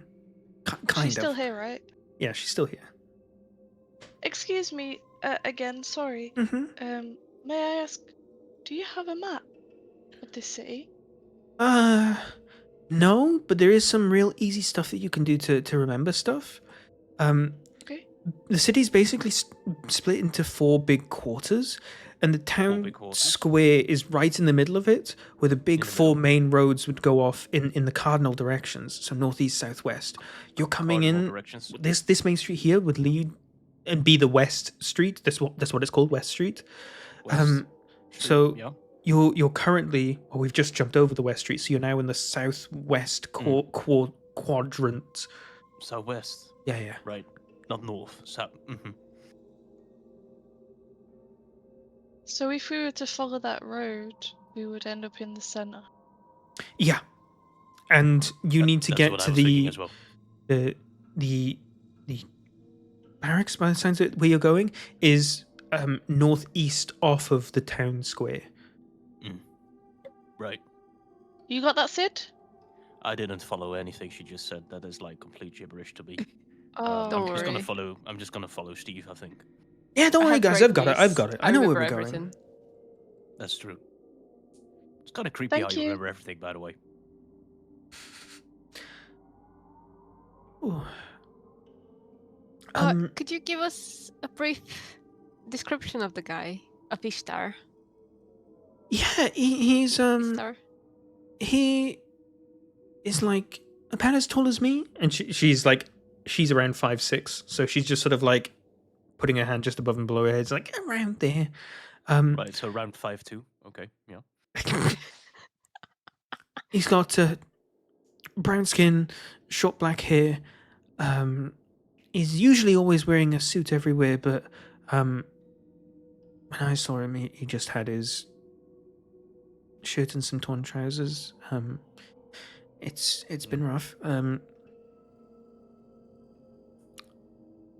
Color of his eyes. Any does he have a I scar or something? can't Any remember pimples? Yeah.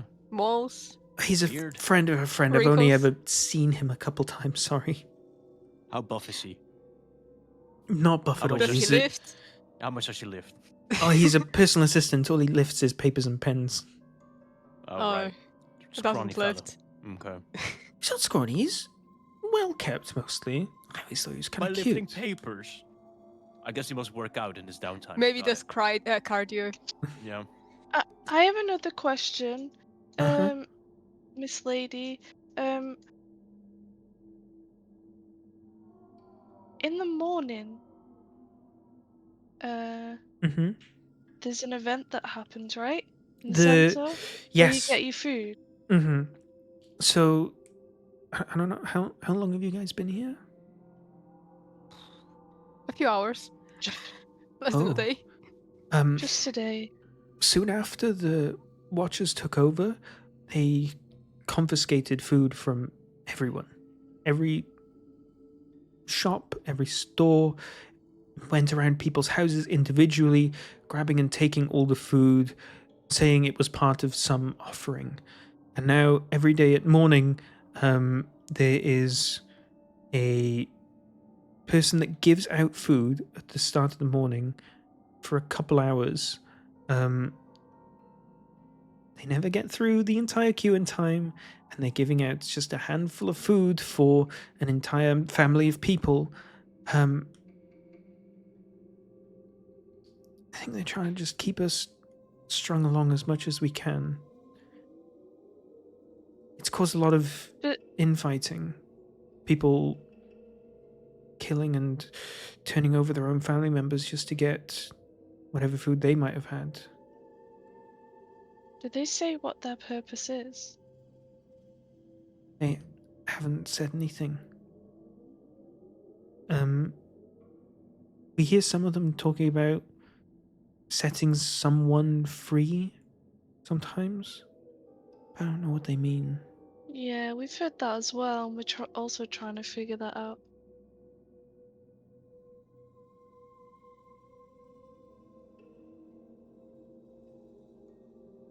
Well, thank you. We'll do our best to make sure everyone's safe. You guys do magic, right? Yeah. Can you? Never. She like looks up in the air. Can you do anything about that cloud? I haven't seen the sun in like a week and a half.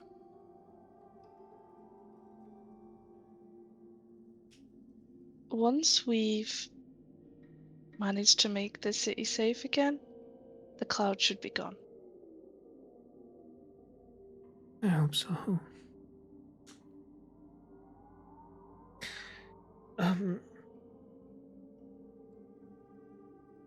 I tell you what. Take this. She just holds her hand out to you. Zinni, she places in your hand a set of keys. These are the keys to my storefront. The last bite. It was like a sort of like mini cafe. It's completely run down now. But because they've taken the food from all the storefronts, it's probably completely abandoned. If you need anywhere to hide in the meantime, please feel free. There's probably no one in there, nothing worth finding in there. Can maybe act as some safe shelter for you. Is it far from here? It's just east off the town square. But maybe in a pinch it can be helpful. Thank you. Yeah. I'm gonna go home now. And I'm gonna probably cry a lot. And I'm gonna count down the days until I can see the sun again. Before you go, Mm-hmm. I give her some food. Oh my god, thank you. I've forgotten how hungry I was. Maybe I'll cry a little less when I get home. Enjoy that. Thank you. It's not a lot, but I hope it helps. Good luck to you all. Right, I'm out of here. It's great. Wait, lady. Maybe Hold up. see you some other time. Are you gonna be okay? You sure? Yeah. I can. Just don't cry at night or when you get home, okay? And I put my my hand on her shoulder, and I cast heroism Oh my god. on accident. You ping heroism in the chat for us, please. Yeah, I don't know what that does. Imbued with bravery. Immune to the frightened condition, gains 10 hit points equal to hatred. That's so on point for what's happening. And you watch as a sense of renewed vigor comes across her face. She feels certain. She feels ready. And is not hoping you guys would win. She's waiting for when you do.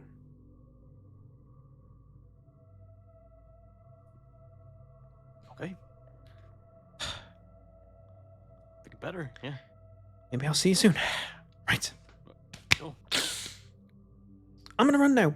And she just starts running.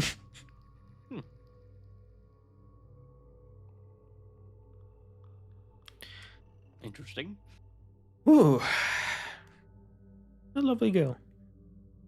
And Steve just nods to himself.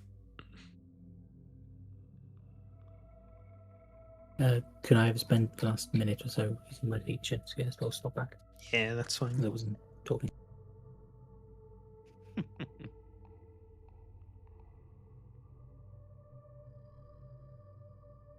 Not sure. Carry on then. Right, right. Off to the barracks we go, I suppose. Yeah, let's do that. And Steve starts to lead the group once more. Can I get a group stealth check again, please?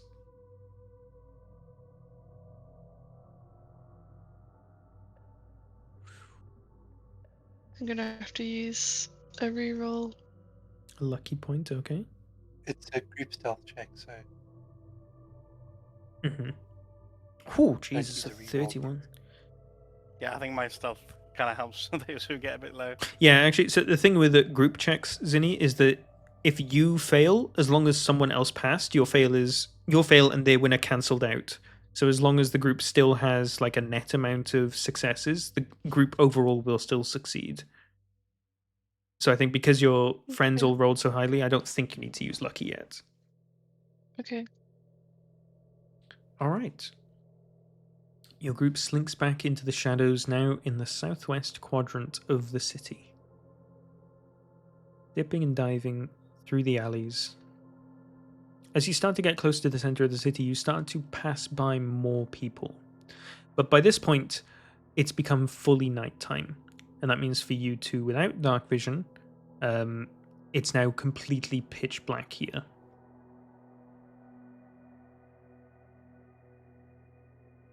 How are you going to circumnavigate that?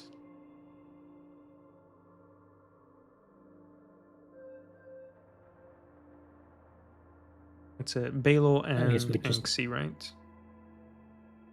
Do you have the dark Can vision Steve spell you see can cast? in the dark? As a human? Well, so he's leading the pack right now, and you sort of like ask this to him as the group starts to address this issue. He's like, I can just about see everything if I squint real hard. Is he full of shit? I got some good eyes on me. Go ahead and roll an insight check.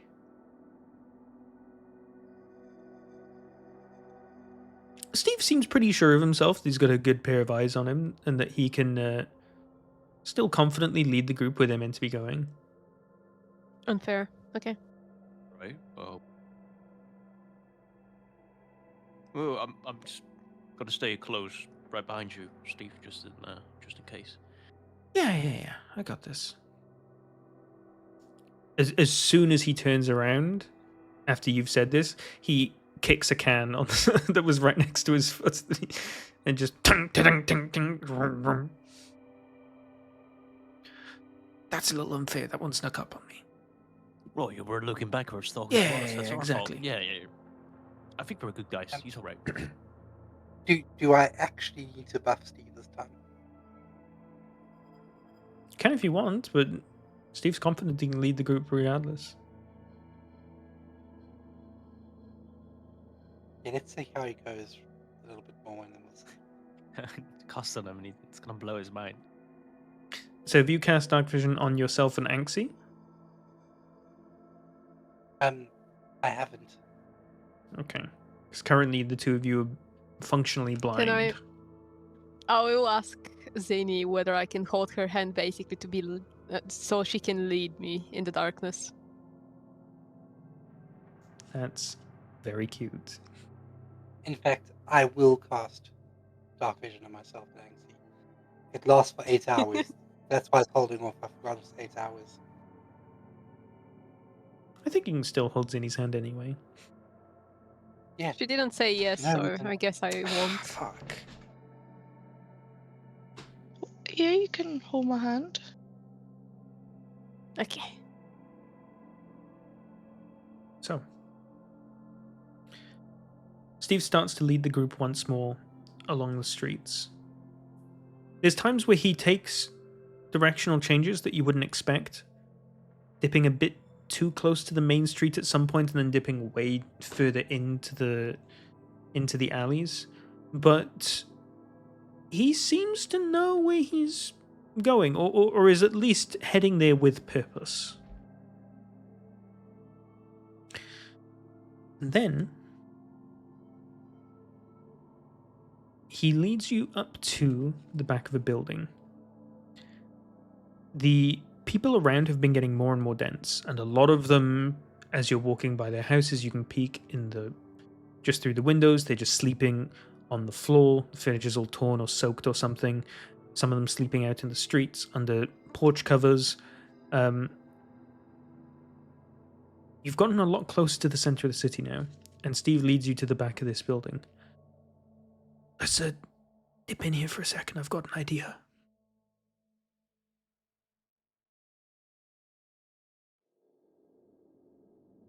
Do you guys follow suit?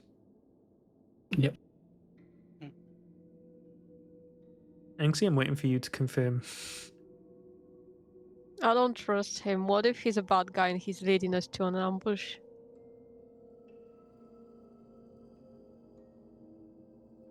I mean, I follow my party, but I don't trust him. Okay.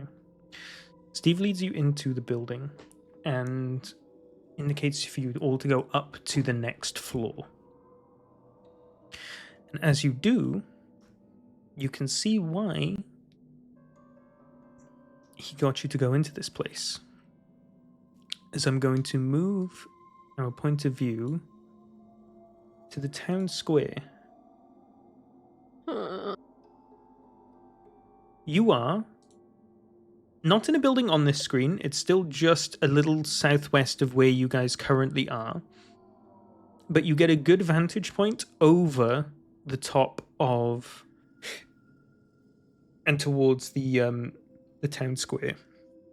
So you're a couple buildings back, so you can't make out exact specific details, but you can see a lot of broken crates, broken storefronts, and a sort of elevated platform that's like about 3 feet high. It's just got a couple steps up to it that leads to this elevated area. He points at it to you.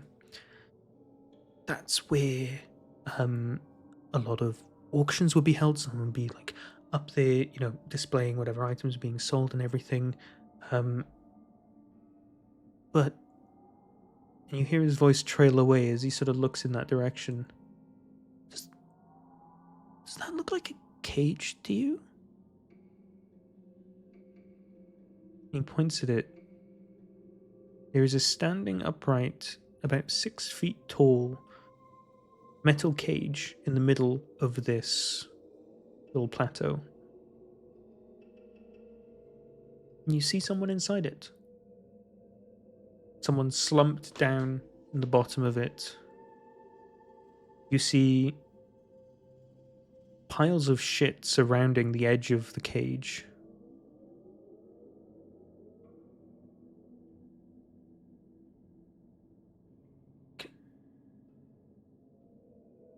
Everyone roll a perception check here.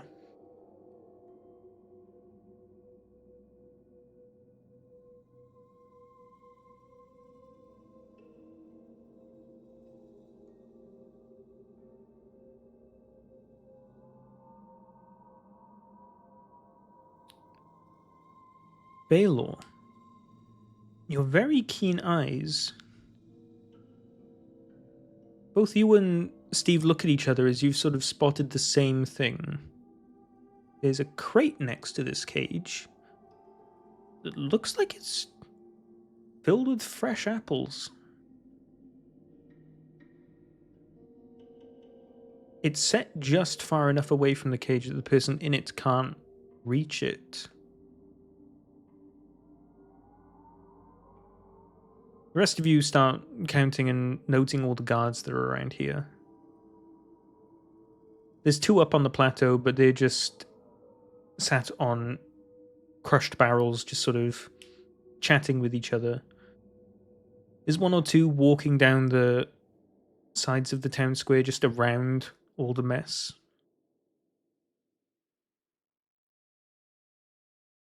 And you see a couple coming in and out of the streets that connect to this place.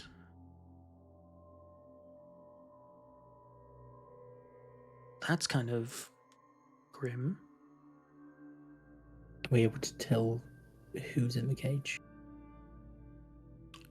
With Baylor's high perception check, he's able to describe to you the person that's inside. They are a young man, very, very pale looking skin. Only reason you can see that so clearly is because so much of his clothes are just missing and completely torn off.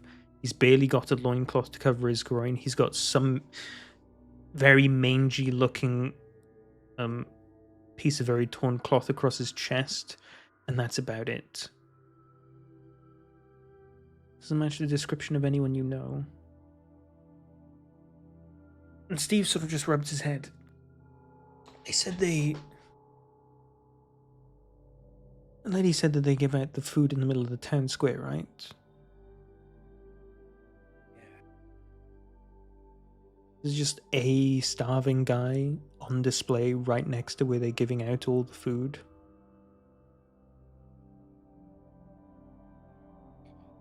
It makes me think he's either somebody important that they want to make an example of, or he's somebody who's really offended them or pissed them off. Or maybe even They wanna someone make that an just example. disobeyed the rules. Yeah. But it's definitely someone they want to make an example of. This is a scare tactic. That's all this is. This doesn't serve any purpose. This is Help him, cruelty. guys. It looks like he needs it. Are you Yeah. able to mark on the map where we can see the guards? There is. I'll just briefly draw it and erase it. There's 2 sat here currently. And then there is 1 walking down this way. It's not a patrol, and then you see 1 guy walking this direction as well. They leave relatively quickly as well, the ones that are walking. They're just sort of like passing through here. The 2 that are sat on the crates, they just seem to be there sat rather not too intently on anything. Just sort of chatting together more or less as they ignore the starving man in the cage, not like 20 feet from them. Are they facing in that direction, or are they facing away? One of them's got their back to him. The other one is facing them, but not actively looking at them.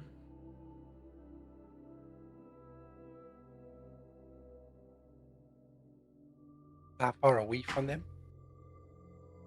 You guys are off the map. You're down to the southwest in a building, like 2 buildings away, but because you're a level up, you've got a vantage point to see most of the town square.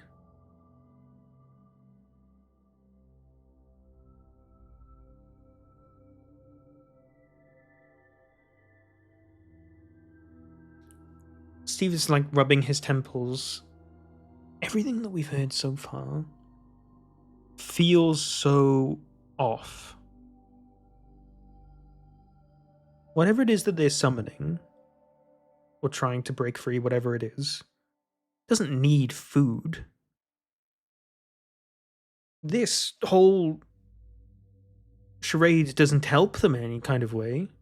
I don't think.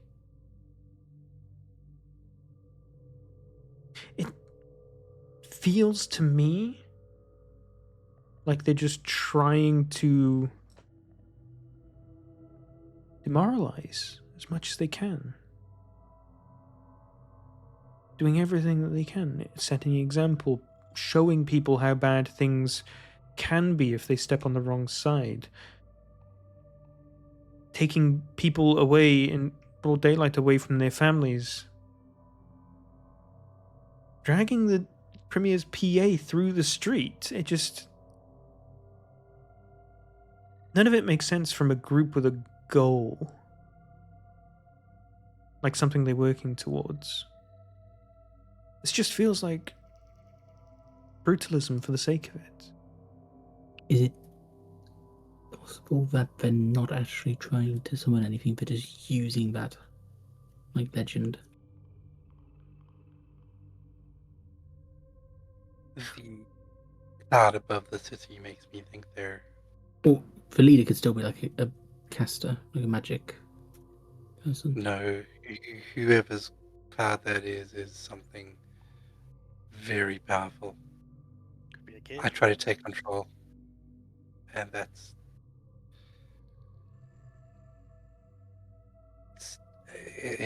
the power is extreme. I don't think it's just some person. I think it's something more. Well, sure, it might explain the clouds, but, you know, these guys are lightening up, literally. Yeah.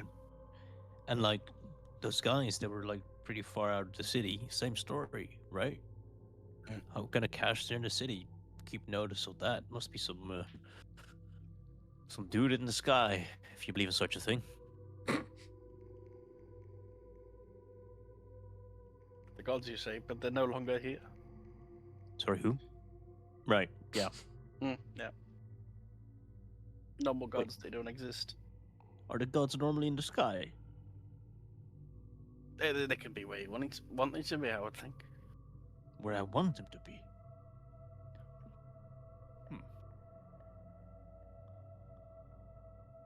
That's giving me some food for thought. Interesting. Too bad they're gone, though. Yeah. So I do think we need to help this guy in the cage, though. Right. Yes. I'm wondering, what's the best way to go about that? Well, I would just run up to them, fuck them up, but that would make too much noise. Yeah, it's very open as well. I'm thinking we'd be sneaky here. Well, Torin, last time you tried to knock someone out, you killed them. So now, you know what? Go try and knock them out. I feel like if I tell you to kill them, it probably the opposite happens. So,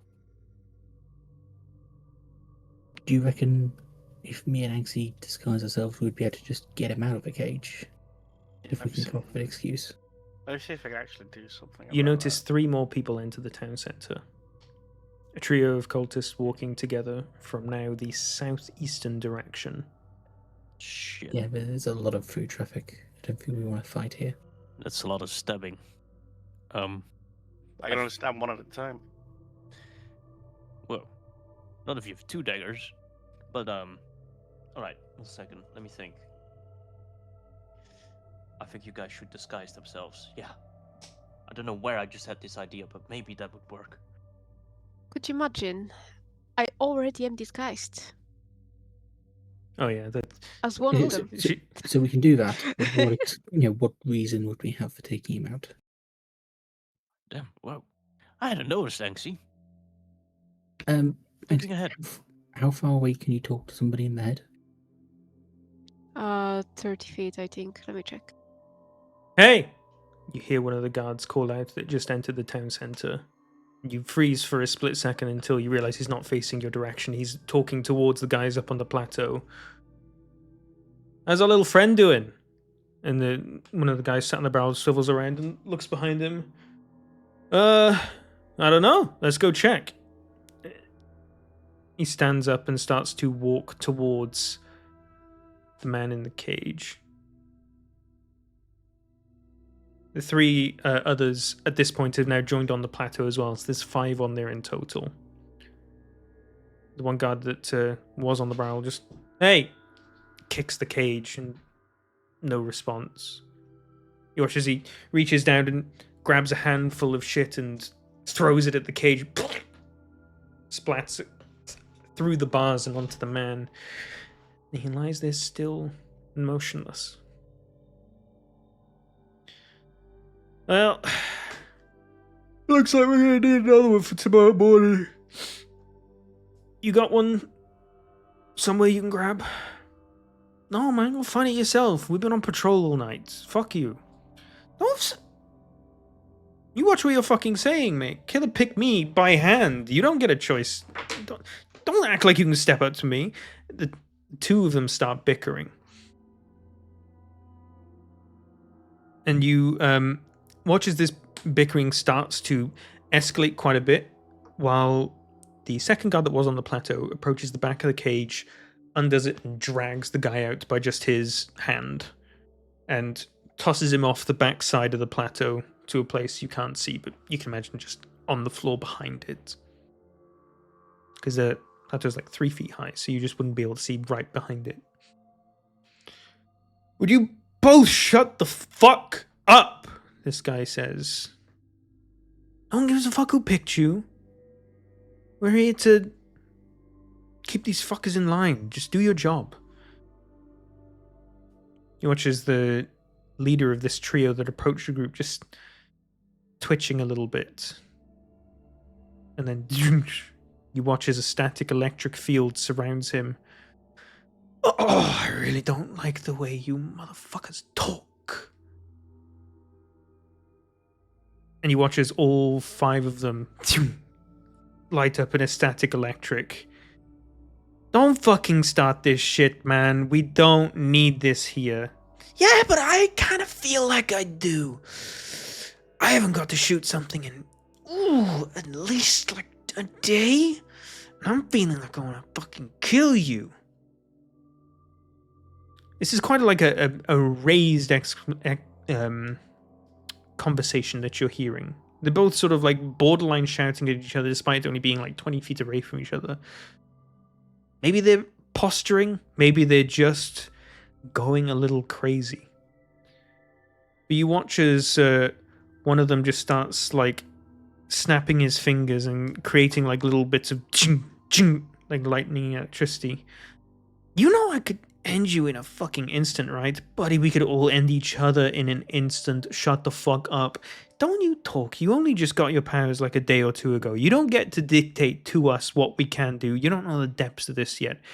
I know the depths of it just as well as you do. All right, don't. Just like, come on, man. At this point, the second guy that was on the plateau grabs what seems to be his sort of like leader and just starts to pull him away off the plateau. Hey, what you doing? No, come on. We need to go do something anyway. We're off watch now anyway. And you watch as the guy just sulks a bit as he's like dragged away by his friend. Lightning fades from him. Lightning slowly fades from all of them except one.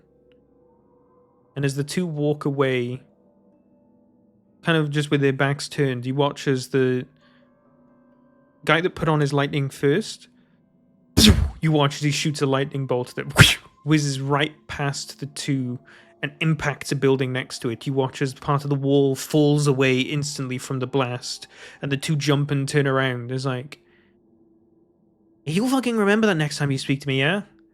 And the 2 just sort of like sigh and shrug and keep moving and walking past. You see as like 4 or 5 other cultists at this point sort of like lightly jog into the town square, just looking around what's going on. The situation slowly diffuses itself as more people show up. People begin just to like talk with each other, try to de-escalate things. Ooh.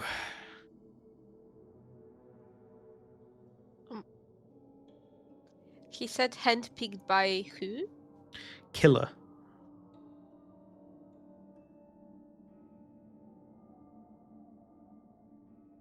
And the one that first basically lit up. Did it look like he was a bit stronger than the rest? I'm trying to figure out whether he's maybe one of the captains, or he was just... Roll an insight check.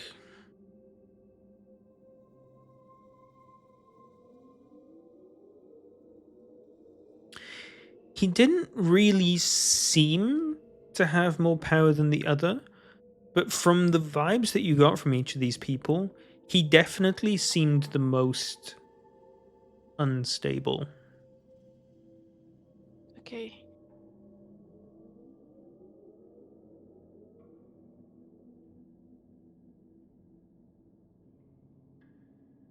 Before too long, quite a few cultists have actually showed up, and there's about like 10 or 12 of them at this point after having heard the lightning bolt sound and having darted this direction. Steve sort of looks around and is like, come away from the window, guys. I don't... Ugh. We may need to wait here for the heat to die down.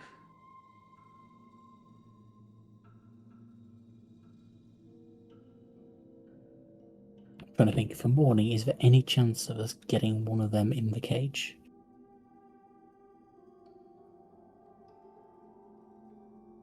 Getting one of who? The cultists. Just for when people turn up, I think that'll help.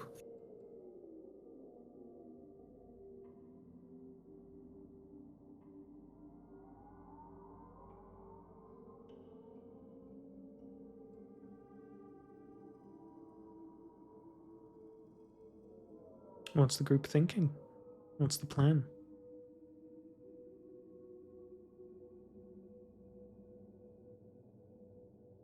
I think we need to wait a bit for heat to die down, but we do need to keep moving before it gets light. Yeah. I think we need to keep moving. It looks like there's nothing we can do for the man who is in the cage. Now might be a good time to cast Pacifier to Trace Foe if we do keep moving. Yeah. Whereabouts are we? Whereabouts would we be on the map? You're off the map, but down to the southwest. You're a building, like, you're 2 or 3 buildings away, but you're up on the 2nd floor. Okay.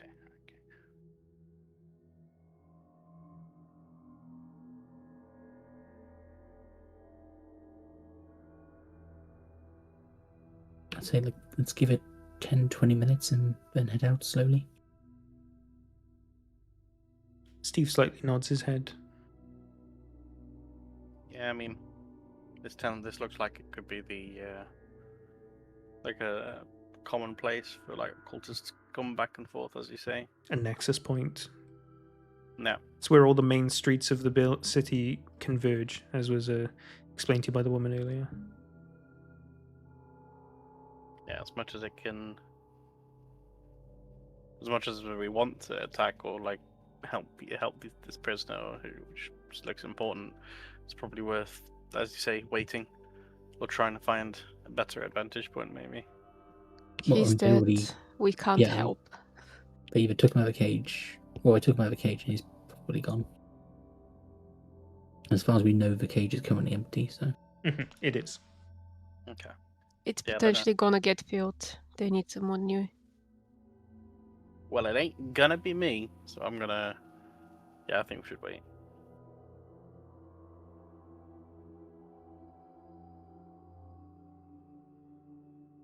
Alright. You wait like 15-ish minutes, and you watch very carefully from your vantage point. Not all of you glued to the window or anything, but carefully obscured from further back in the room. You watch as most of the cultists leave. Some still come and go during these 15-20 minutes, but they're usually walking directly through, going somewhere else.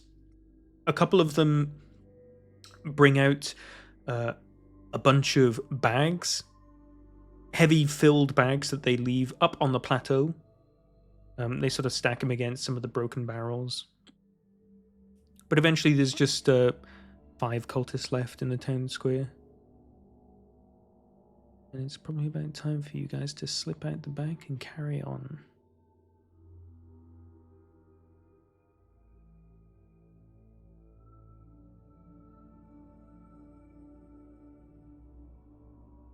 Can I get a group stealth check from everyone again, please? plus pass without a Plus trace. pass without a trace, so everyone will be getting a plus 10 to their roll.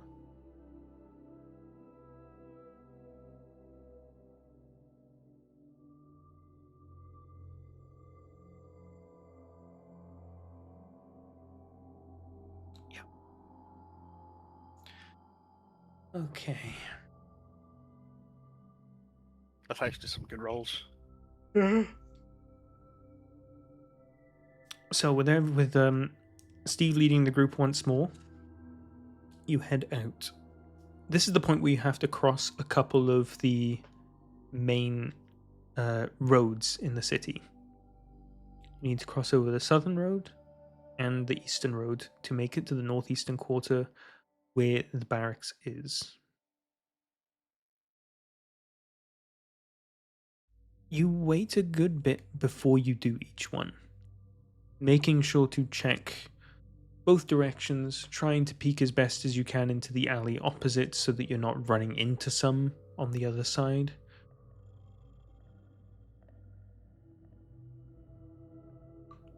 Zinni, can you just roll a d20 for me, please?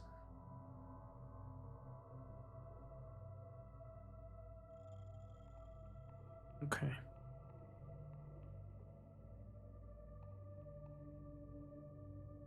After watching a group of cultists pass, and just until they're out of sight, Steve makes the call, and you scurry across the South Street. Not knowing if you've been seen or spotted, you quickly dart into the alleys on the other side. And each of you holds your breath for a moment as you listen, wait. Nothing. Okay. Right. Let's do that once more. Staying close-ish to the town square, wrap around the southeastern quadrant and head to the eastern road. Badal, roll me a d20, please.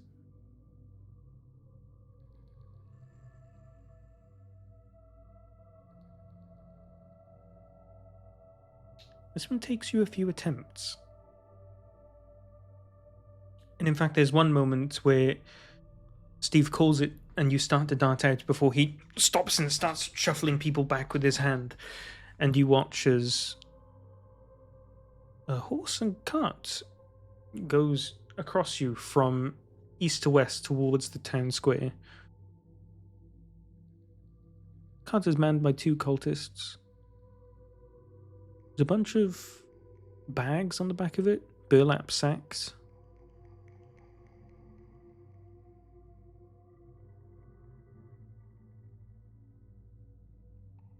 Carriage crosses. And the cultists don't notice you. Steve then makes the call and you all shuffle across the street quickly.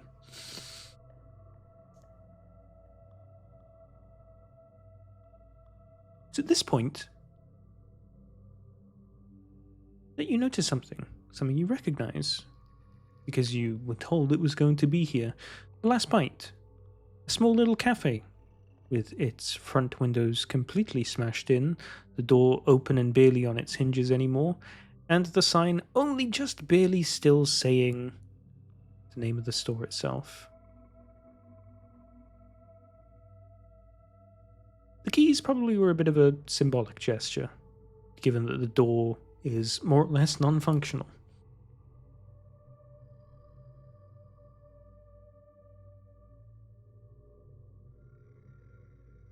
You head around the back, and the back door is actually still completely intact. Do you guys want to take this moment to go in, or are you carrying forward? How late is it, or how close to sunrise? I will say Anxie tells you have 2 hours left until sunrise. Or until light fills the air, rather. And I asked Steve, how far away are we, do you think? Oh, we're like 15 minutes. It's just not too far away. I think we can probably check it out, then come back here after.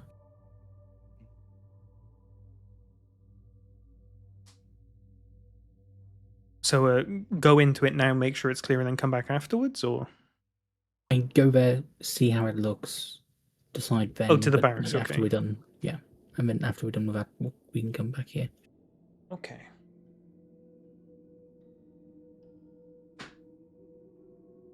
So I think it's 15 minutes away, we can make use of the 2 hours. you hustle up and sidle in viewing position of the barracks.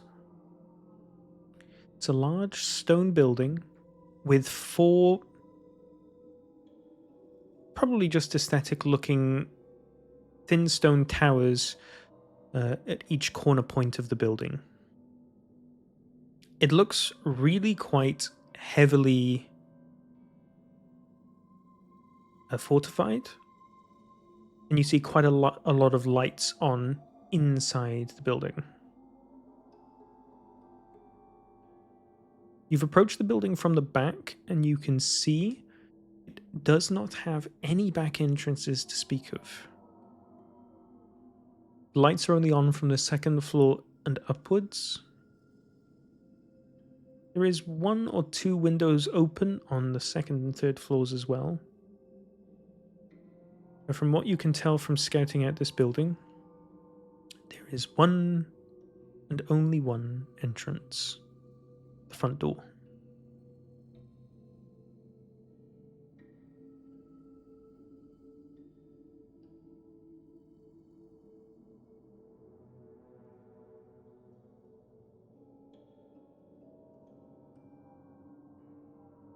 What's the I plan? suppose I could do. What's the word? An Arcana check on the door. Oh, you'd have to go out into the street and approach the front door if you want to do that. If I was to go outside, could I try and stealth towards the door? Like stealth out, like go out and stealth, and then try goes towards the door. You maneuver around towards the Main Street side of the building, ducking down under the windows, but hearing a lot of hustle and bustle inside it.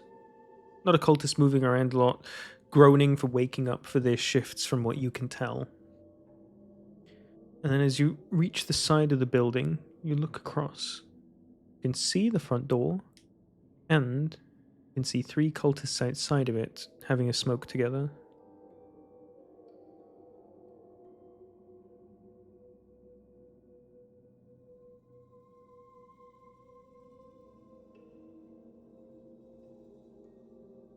I don't think I'm gonna get there alone. I think seems heavily guarded.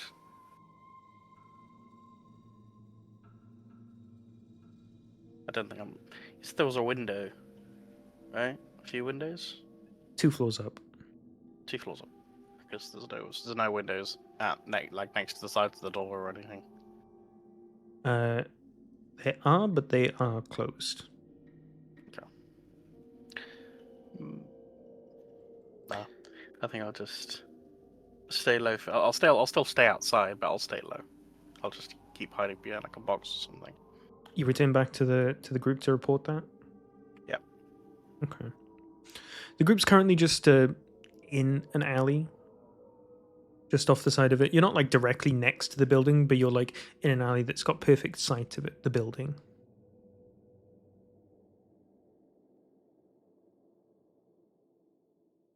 If we're going to try and get inside, it's probably worth trying to get inside in the morning when we're handing out food.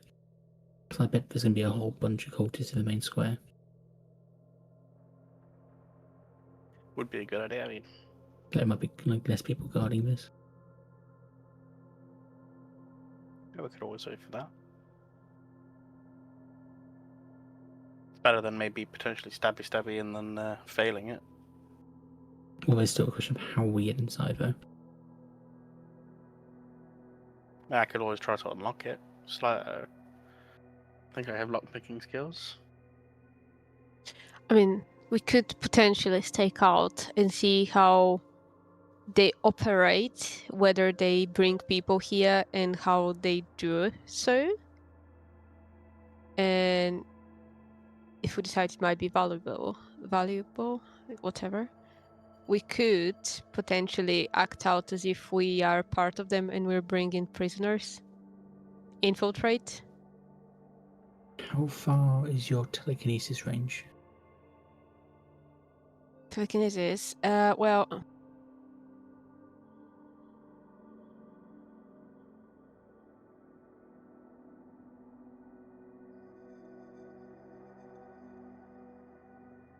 $60 feet. Okay, and the back of the building where we are now, are there any people actively guarding it? Not here. I'm wondering, could we get Baylor to summon like a rat familiar and then you telekinesis it through the window? Try and get some eyes on the inside. Can't he just create a flying familiar? Well, the last flying one we saw got like struck by thunder, so that's why I'm trying to avoid that. You could also have Sid just throw it as well. Oh, yeah. I'm just asking because telekinesis is a 5th level spell. Oh, is it? Okay. And we could try Sid just throwing it, like in the window. Wait, I actually get to be useful here. I It's can up. just Like, either that, or actually, can you summon like a spider and just have it climb the wall? Oh. Well, the problem with Sid is that like if a rat gets thrown through a window, it's not really that stealthy.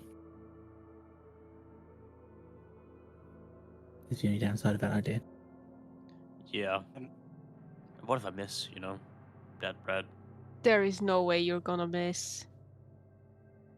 I mean, you never know. I mean, obviously, I do believe in my own capabilities. I But, mean, you could probably summon quite a few, so you have a few tries.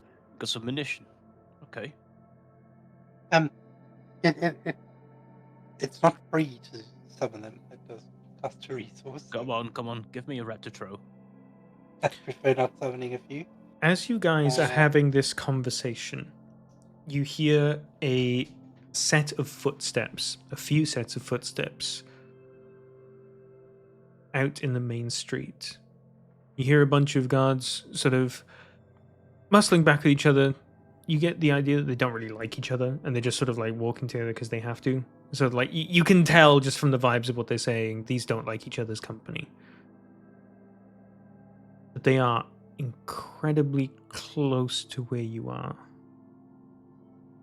You hear them turn and head towards this alleyway. You're behind the back of this house and they're currently heading down the side of it. Everybody roll me a stealth check.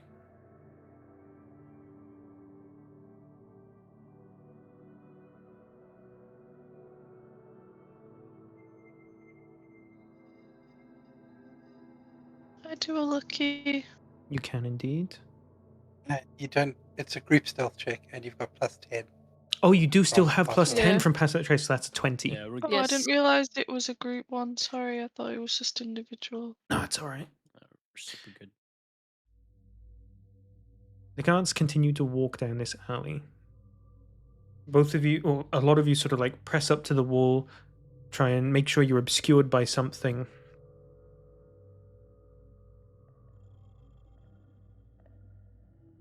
Anxie, you feel a rumble in your pocket. It distracts you momentarily and you move your hand and you hit something. Ching, ching, ching! You tip over a garbage can and the lid rolls on the floor very loudly. You hear the 2 footsteps in the alley just next to you stop and start to move a bit quicker. Question. Mm-hmm. If this thing basically is making me fail a row, can I not try and reroll? No. By any chance? It's just okay. Your roll gets finalized and then the roll gets changed. The footsteps are getting closer. And closer. I'll prepare to cast whole person. And then you watch Soon as I see him. Steve stand up and walk out towards them. Walks out into the alley. Ooh. Damn, that hurt. Dude, it's so wet out here. Hey, what are you doing here? Whoa, hey guys. Just the guys I've been looking to find. I just came to the city. I was wondering if I can get some directions. What the fuck do you mean directions? Who the fuck do you think you are? What? I'm just passing through. I was like, I've just come through the west gate now. Dude, this place is empty. What's going on? I'm just trying to make my way to the east gate. The fuck are you doing here, buddy? I just told you what I'm doing. I'm trying to pass through. And you hear a silence. Are you loitering around the barracks? What's a barracks? Buddy, don't fucking play dumb with me, alright? Hey, I don't know what a barracks is. Is it that? Eddie, you hear him, like, probably point to something. You can't just point in the opposite fucking direction and expect me to believe you. Look. Hey, get off me. Just fucking come with me before I kill you, man. What? Would kill? Excuse me? I'm asking for directions. Shut. And you hear a shove and the splash of water on the ground. Ow! Oh! What the fuck? Dude, I heard that you guys are a little rough, but that's just, like, unfair. I'm not even a citizen. I'm just a traveler passing through. Oh, ow! Can we see fuck. them? They're around the corner from you at this point, so you can't see what's happening. Okay, at this point, I think we have to go around the corner and save him. I think he's just trying to use him as a savior for a moment where I fucked up, so Anxie starts liking Steve. No fucking chance. Anxie, Can I go around the corner and help him? just before that, Anxie, do you think it would be fair to say that because you watched him do this, you watched him walk around the corner, would you have connected with him mentally before he did that? Yes. You can currently speak into his head for a couple of minutes. What the fuck are you doing? You hear the conversation start to, like, stop slightly between the two as you get the feeling that Steve's trying to process having a conversation to you without saying it out loud. He just says, "You wanted eyes on the inside, right?" Okay, but be careful. Okay, see, once you're inside, I'll try to connect with you again. Be You hear careful. the sounds Don't make of- any weird sounds. You hear the sound of Steve getting punched in the face. Oh, fucking hell. I hope that didn't hurt too much. Oh, they look like chess guys, but they ain't. Seeing my companions basically tense up, trying to go and save him. Guys, don't do anything. He's trying to get on the inside. I know. Sit, calm down. He's trying to be our agent. He's going in the inside and he's gonna report to us. We're getting hit in the face. Guys, how do you Oh. expect me to Getting hit in go the face. anywhere if you're gonna beat me up like this? I'm barely gonna be able to walk. Hey, well then we'll just fucking carry okay. you. Sit. We get hit all the time in fights. He's an adventurer now. It's part of the fucking job. It's okay. You hear the sounds of I just feet wanna being do scraped something. against the floor as the It's steps get okay. further and further away from you. It's okay. We're gonna heal him. It's fine. Okay, It's hit gonna me in be the face. fine. Hit me in the face. You heard me. No, Just do it. I don't wanna. I need someone to hit me in the face right fucking now. Okay. And I try to hit him in the face, but very silent, like Anxie's It's a incapable sucker of dealing actual damage with unarmed strikes. You feel an impact on your face. You should really stick to casting spells, but I do feel better. I know. I mean, I could have, added some lightning damage if that would have made you feel better, but I'm a little bit dumb at lightning for now. You hear a heavy Okay. door being opened Shh. and then closed. He's in In where? the barracks. You then hear an alarm going off from inside the building, and then it immediately turns off again. Okay, we can't go in randomly. There is an alarm. No, I think Steve You, knocked out all the guards, let the alarm go off, then infiltrated, turn off the alarm, and now in a second the door's gonna go open, and then Steve's gonna go like, "Psst, hey guys, come, go on." So you're still this whole connected with journey- Anxie currently. Oh, sorry, you're still connected with Steve currently. You hear him chuckling to you in your head. What did you do? I didn't do nothing. These chuckle fucks are tripping their own alarms. They don't know what the fuck they're doing. Is it many of them inside? Oh, there's fucking loads of them. But when you get to the door, inside the door that leads to the jail, pull the handle up, not down. That's what set the alarm off. Okay, guys, when we go inside, we need to pull the ladder, no, not the ladder, the lever up, not down, so we don't set the alarm. Okay. This idiot just set it up. And then I get to punch them. Yes.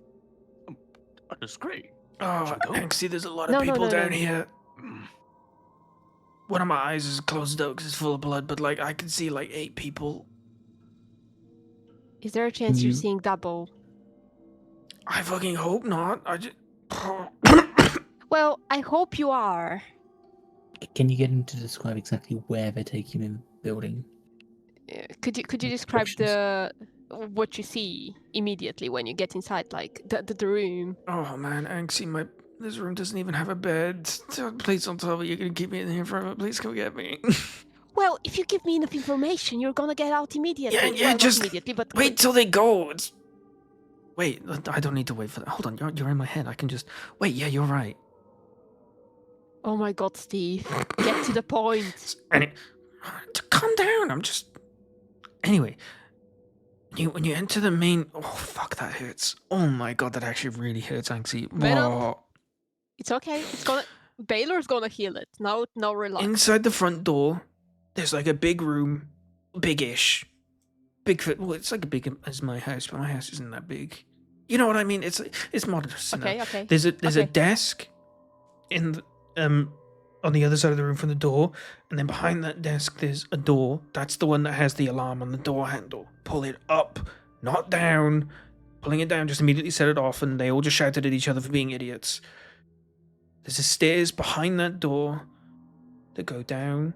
We went left instead of right, and I'm in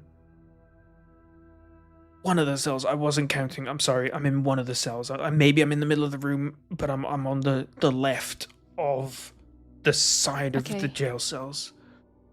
Okay. Do you see any prisoners? Did you see any? I can see one guy across the cell from me. What does he look like? I don't know. He's in his bed. I can't see. Maybe it's. Okay. Maybe you should leave me in here until the morning so I can talk with the people here. Well, it's in 2 hours. You're gonna have 2 hours, in there. 2 hours, Anxie. This place fucking stinks. Well, we just said to leave you until Oh the my morning. god, they What do didn't you even expect? empty my bucket, Anxie. It's filled with shit. Oh, I think the connection's dropping. Anxie, where am I gonna poop? I haven't gone since we were in the hideout. Guys, right now Steve's telling me that he's very worried about where he's gonna poop, and I'm not enjoying it. He's more worried about wanting to poop and not worried about what the cultists might do to him. I mean, I can tell him to worry about that. That's a great idea, Torin. Okay, Steve, think about that. Like, who the fuck cares where you're gonna poop? They might fucking kill you. What if they torture you? Think about that. Is it better? He's not talking to me. I think we're good. I mean... Alright, just... Oh, fuck it. Actually, I think they broke my nose. Oh, yeah, they definitely broke my nose. I can't breathe through it. But, Steve, you're an adventurer now. You're gonna be fine. Yep, love being an adventurer. This is so fun. Maybe after this adventure, after we are pronounced heroes, you can retire. I was already retired. Retire. Oh, man. So Do I get a I'm thinking what pension? we do. No. I think we should wait until morning for them to do the handout and then try and go in. Yeah. I think He what we said do is something me about. and you disguise ourselves and basically take the rest in as quote unquote prisoners to get in like the door. Yeah. We're gonna basically. Well. Steve, did they speak to the rest of their allies when they brought you in? Did they say anything? Yeah, they said they caught me loitering and spying on the building. They also punched me again to ask if I was the one that's been making the dudes disappear. I said I didn't know nothing about it, and then he punched me again. Doesn't seem like a productive way to get answers out of me, but whatever. Okay. Okay, Andres. Maybe. So we know that Torin can be a bit sneaky with us. We know Baylor can turn into a little animal and get in on one of us somehow. So we can bring Zini and Cedric as prisoners. What I'm thinking, because the problem is so Torin can probably hide his weapons. Sid's weapons are a bit more obvious. If we polymorph Sid and put him in your pocket or something, Could do. and then take Zinni, Torin, and Whoa, Baylor's whoa, transformed. whoa! Why do I have to be the prisoner? Well, would you like to be polymorphed? I don't want to go in there like this. Well, we don't have many options in it. You can't look like me. Yeah, but I look like me, and God's likes when you look like me. Not these ones. These... Okay, see, in general, we all look like we don't belong here. You can't barge in there acting like you own the place or you're trying to speak with them because they're gonna imprison you themselves.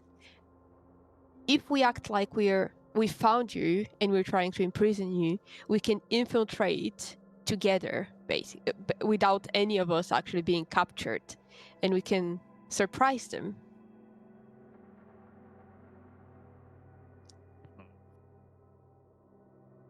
Dex, Right. Go ahead. can we see the building? You cannot. There's no picture of it. In the theater of the mind. Do you have any particular questions about it? If you're looking for something on it, If there's a way for like a small rat to get in. there is a gutter pipe that leads up towards the roof, which a small creature could theoretically climb either the outside or the inside of. Outside of scaling the exact building itself. But then how? There's no way in. Could potentially be a way in on the roof, or you can find your way in through a couple of the open windows on the second or third floor.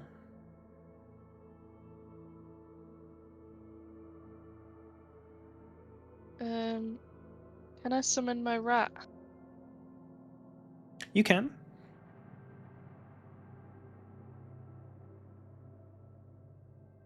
Does he remember me? Is it the same rat? It's a different rat every time. Okay. You see just like this little creature pulled out of your hat, look up towards you, expectantly, waiting.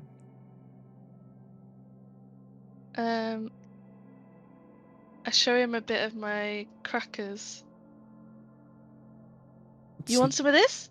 It sniffs it, and then you watch as it sort of like tries to inch its mouth closer and closer to the crackers. I'll give you some cracker if you go and investigate this building for us. Can you do that?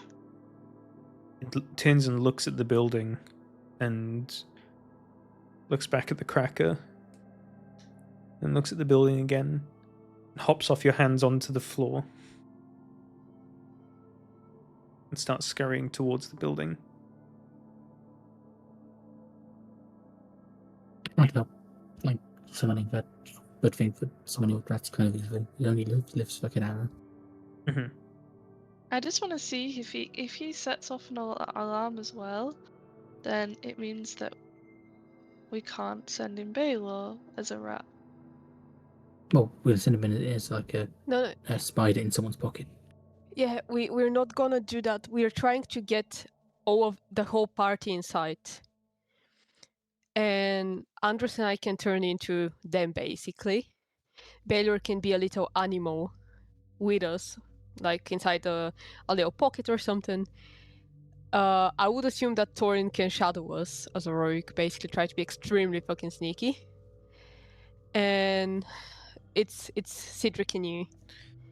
The rat climbs up the gutter pipe quite a ways, actually, and it finds itself on the very slight windowsill around the second floor. And you watch as it creeps along it and walks past one window, walks past two, and then walks up to the third window that is currently open and has a light on inside. You watch as it hops inside the window, and then it's out of view. What if Baylor can? Ah! A rat! Oh my god! You hear from the building. You hear a bunch of furniture being moved and bashed around the place, and then you suddenly don't hear anything. And then you watch as a He was a small good rat. object gets flung out of the window.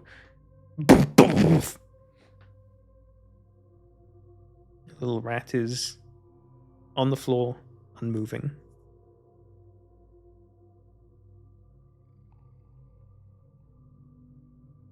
And he puts her head down. He was a good rat. So, what if instead of me being a prisoner, if Baylor goes and scouts the building before we enter?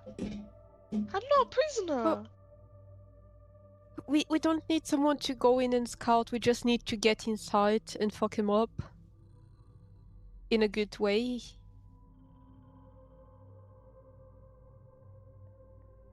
Although, well, I don't know.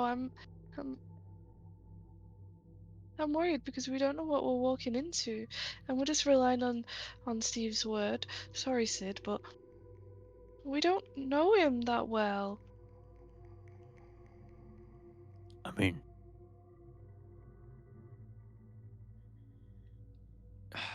he seems innocent enough, right? And he just walked in there all by himself, trying to help us out. Now, we're just here talking amongst each other, not helping him out. He might die in the next few minutes, for all we know. I think we should get in there as soon as we can. I kind of agree with Sid, although I would say, if possible, let's wait until they start the handing out food. If they've put him in a cell, they're not going to instantly execute him. Obviously, if we see something concerning, then we can head in straight away, but I think we wait like an hour or two, otherwise. Can't you use disguise on me? no. My one only works on me as well. Yep, mine's shapeshifting, so I can't shapeshift you. I'd say we go in there disguised. Turn me into some small little animal. No chickens though. Don't want to be a chicken anymore. But yeah, just put me in your pocket somewhere. Sydney, Sydney, you could be a small animal or a chicken if you would like that as well. And I'd be the prisoner. You guys can boast about, oh, look at the big guy that we just captured. The only reason I don't think Sid would be a good prisoner is because we'd need to take the big axe off him. So I don't think they'd believe we took a prisoner and let him keep the weapon. Did they remove Steve's weapon? Wait, Steve? Your mental connection has now severed because it has been too long. I think, Unfortunate. like, they don't really know what they're doing, but I think they wouldn't let a big orc in with a big two-handed axe. Well, I still have my two hands, alright? These fists can do a lot of damage. Well, that's one thing, if we just put him off you, get to keep your weapon. Like, there's no hassle then. All right, well, then just Fine, polymorph I'll me. be a prisoner. Please don't be rough with me and don't let them hurt me. I know, so I think we'd have Torin and Zinni be prisoners. And Baylor shapeshift. Sid polymorph, and me and Anxie disguise. Right. I think that's the One plan. thing, Yeah. if they keep tap on people that they've gotten missing, since they've mentioned that people have been going missing, right? They might recognize the guy I've turned into as someone that's been missing for the past couple of hours, because we did kill him yesterday morning. Well, no, Aren't in they the wearing morning, masks, actually. though?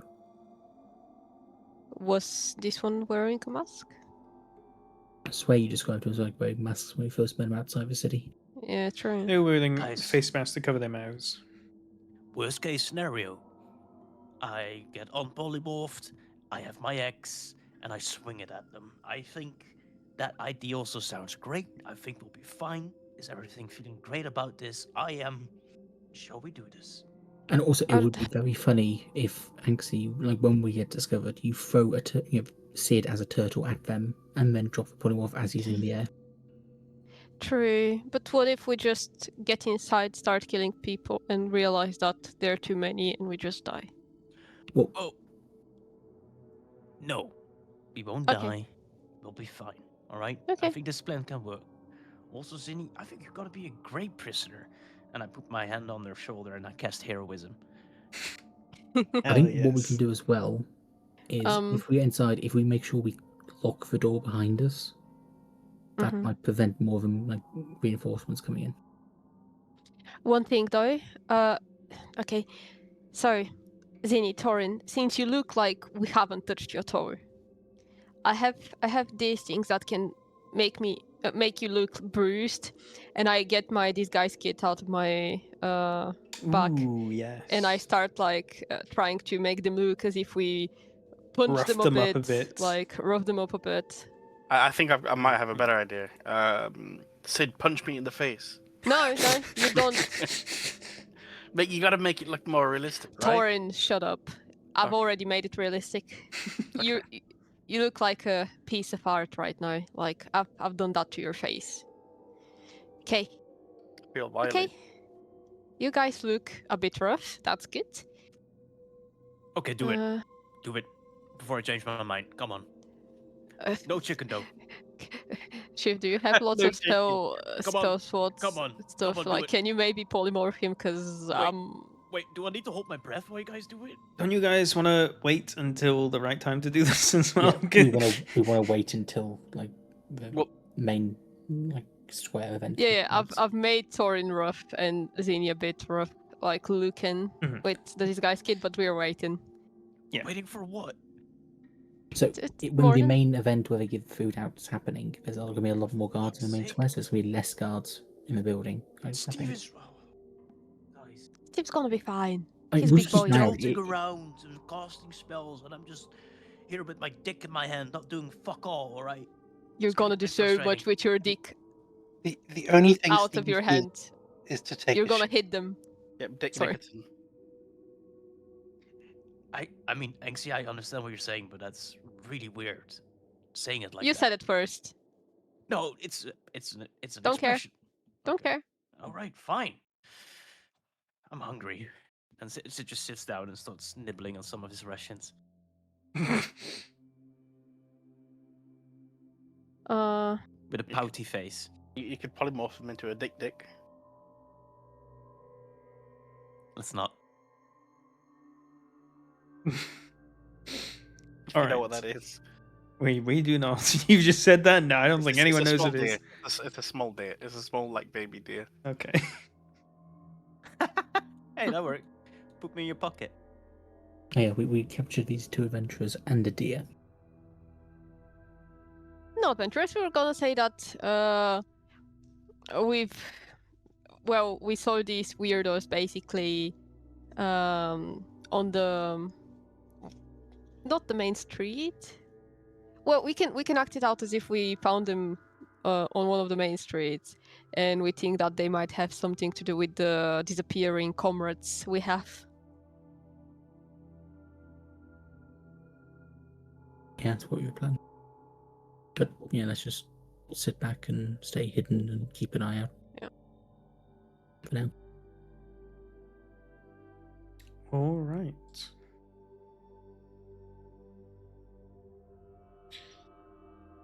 An hour passes, and just on the horizon, you can barely make out the faintest bit of light that's catching its way through the dark cloud up ahead.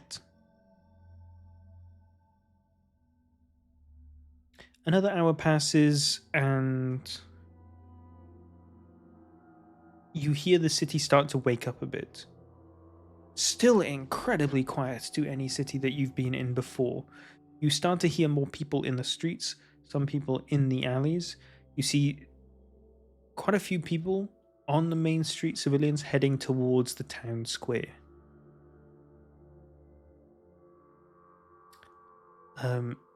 Actually, at this point, it's been an hour and a half to 2 hours since you last heard or spoke from Sid. Are you wanting to check in with him at all, or are you waiting for this all to happen? I mean, I think I should probably do that since you're asking like this. Let's see. I'm just like mentioning it because like obviously your mental connection was severed, but you can still use a sending Oh, I spell. need to use. Yeah, I know. I'm aware. He would hear in his head. Steve, has anything changed? Are they all still there? Do you see the prisoner next to you? You good? I think that's sufficient. Do you have any space left on that? Probably. Yeah, I didn't say many words. I was just gonna say, if you when you hear a horn, that means we're coming. If you can say that. When you hear a horn, we come. Oh, I'll use the horn of sound alarm to let them know. That's Horn, a fucking horn strat. means we come. You hear back a rather spluttering Steve voice. Couple more beatings. Kinda hurts. They talk about shifts and schedules. Try not to kill anyone. They'll notice. Please get me out. It really stinks. I mean, is he dense? Try not to kill anyone. They will notice. We're literally gonna kill all of them. I relate to my friends basically what he said. And that's basically my follow-up.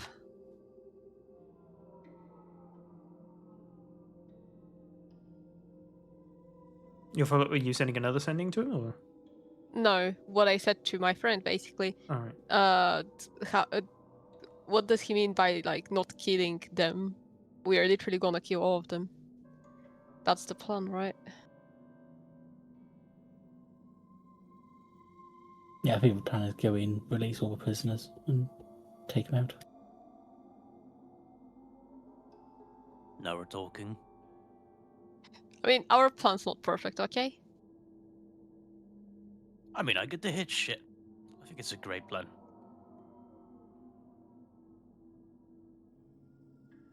Is like anything changing? And any people like leaving? At this point, you've watched a lot of the lights in the second and third floor go out. Windows have been closed. And like I said, you've heard a lot of hustle and bustle on the street. You've heard the heavy door of the barracks open and close twice now. You hear the sound of thunder off towards the direction of the town square.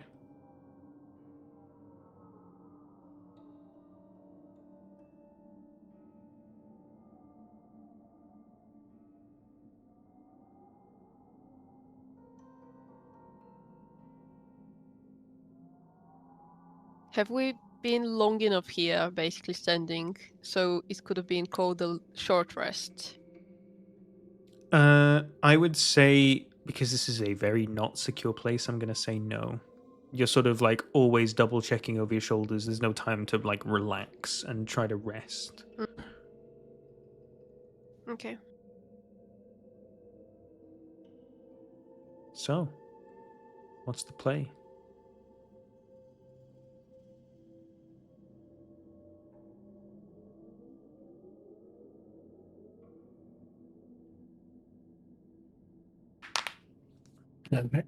Sorry, did you say the event, main square event is going on? Yeah. You don't know.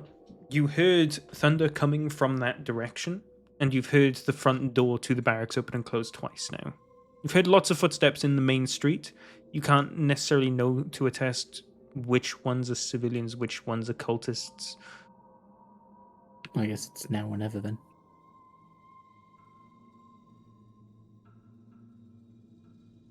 I guess, how high up is the window? We can see.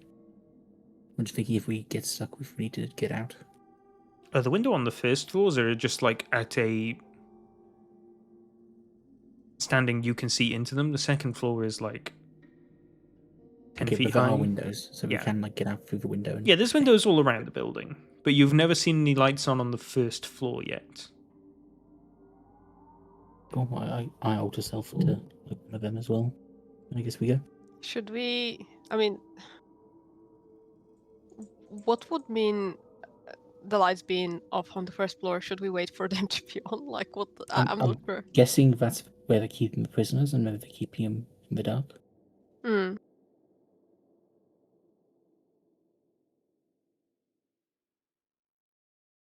Essentially.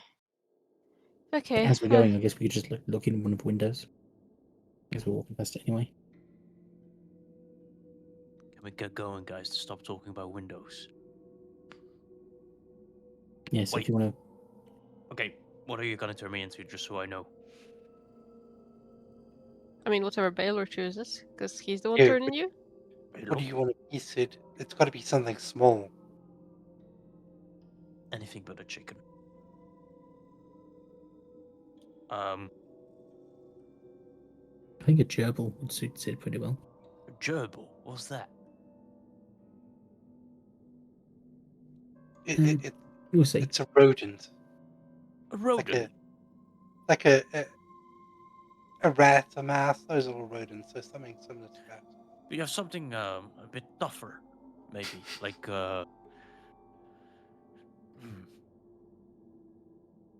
Could be like a rabbit or a hare. You know, the fast. Could be a pangolin. Like, you know, it's like Guys, a little rabbit what's a pangolin? shield.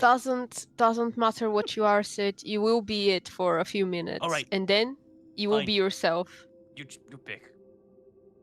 Make him a gerbil, please. Let's just go. Green tufted duck. I'll cast polymorph and turn Sid into a gerbil. All right. Sid, do you willingly accept this transformation?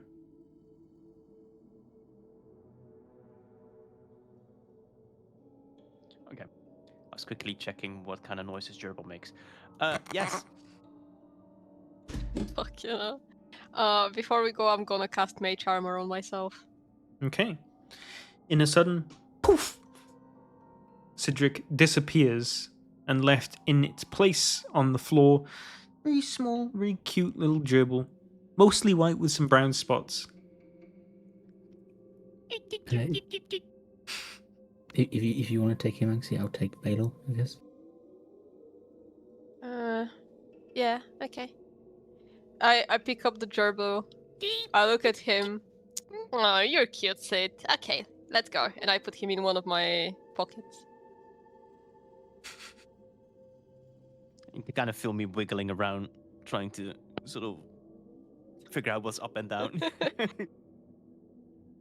It's weird, Sid. Being picked up and moved around, you're probably not moving much faster than you normally would when you were a Sid.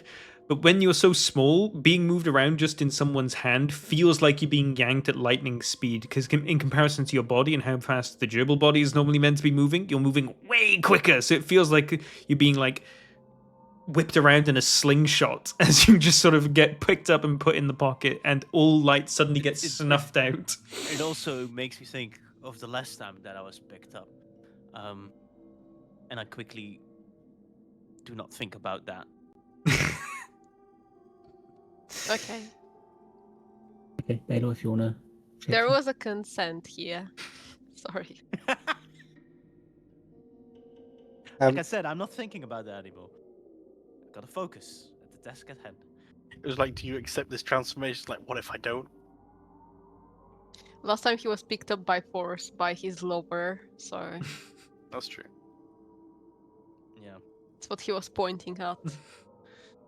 All right. that was a fun session. Baylor, what are you transforming into? I will wild shape into a field mouse. Okay. And you go in Andros's pocket. So, with Torin and Zinni as prospective prisoners, you walk out into the main street and approach front door. As we get to the front door, I lift the door handle up. It's after we get in, right? I I thought it was the didn't door. do anything wrong. Let me go. Let me Shut go. up. Shut up. You open the Shut front up, door. I mimic as if I'm punching her, like I'm faking it, performance in. Andros opens the front door, and you Shut up, you see little thing. in the room, it's a fairly empty room, but with one desk at the end of the room, with a man sat at the desk in a rather big, tall chair. He sat there, and he just looks up at you and sort of keeps his eyes down on his papers, but keeps glancing up at you as you walk in with your two prisoners in tow. What's up? We do the lever basically up. I don't know where it is. So it We're was pulling it. the way that because you would remember this exactly. Uh-huh. Steve described it as the door behind his desk. You pull the handle Okay, up sorry. instead of down. Okay. Fair. The guy at the desk looks at you. Uh-huh. What's up? I just hey, we found these loitering around outside, looking pretty suspect. I Might have kicked Tom. something. Might have something to do with our missing comrades. At this point, I'm staying pretty quiet. I'm just kind of like looking up at him. I'm just staying quiet, not saying a single word. We don't have anything to do with the missing people. We just want Shut some up. food. And I act as if I'm hurting her, basically, as if I'm punching her. Ow. Don't make me light up. Roll a performance check with advantage because of Zinni's amazing assistance. Both of us, or just Danksy? Just Should both Danksy, of because us- it's just mimicking the punch. Only one of you. Well, he hit Torin for real. Oh, you hit. Do you want to I- just yeah, actually I- hit Torin? Yeah, he did actually did. hit Torin. It wasn't like pretend. Like I did just All kick right. him. You don't need to roll Yeah, performance I'm then, kind of but looking at Danksy Andros. does. It's like I bet you enjoyed that. I'm gonna use my inspiration. Fucking hell. Now we're talking. So, No inspiration. the jailer looks up at you, and you watch as he pushes down his reading glasses. You got any evidence that they're involved? I mean, look at them. One's small, one's green. Who are you calling small? No one here is small. Be silent. And I act as if I'm punching her again. I Stop that. So you haven't got any evidence? Come on, guys. We can't just be arresting people with no evidence. The guy just like looks had at the two of food. you, and he goes, who am I kidding? Of course. Come on, get him in. Who the fuck cares? I mean, Someone at that point, I'm seems still. At that in point, a I good am mood. like, yeah. At that point, I am trying to like hide my weapons a little bit, like close, like I'm clenched, trying to like. Under make your sure that I'm cloak not and moving. sort of stuff. Fair enough. All right. Okay. We're going towards the door. You head towards the door behind. I think we got some space in the ones down the right. Okay. Say hi to Dawn for me, by the way. He's almost done with his shift. Dawn. Dawn French. Torn. The guy that's been working with us. No, Dawn. Don't. Oh, okay. Okay, sorry. Your heart just stopped. Hmm. I didn't act as if I'm asking the guy who I was Mhm. asking you. Yeah, But no, I got you. sure. Okay, let's go. We pull the lever up so it doesn't ring the alarm. You hear as the guy sort of like, and just is not looking at you but carries on scribbling on whatever paper he had. The door opens. You see a stairway heading downwards. So we know that Steve is to the left, Mm-hmm. but he said that there is space to the right. Mm-hmm. Do we? At this point, we should just go find Steve, right? Yeah, I mean, at this point, How so many if we people look, do we see? Yeah, if we look Currently at the rear none. guard You there, see a stairway that goes down into a perpendicular split in both directions. Okay. Let's go left and then just claim the guy told us there was space at left, if anyone asks.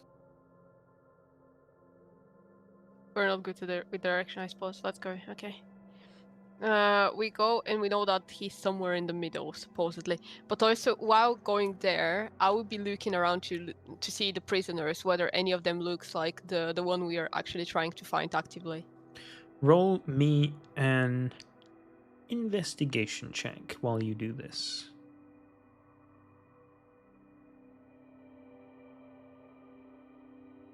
I'll use lucky. Okay, better. Okay.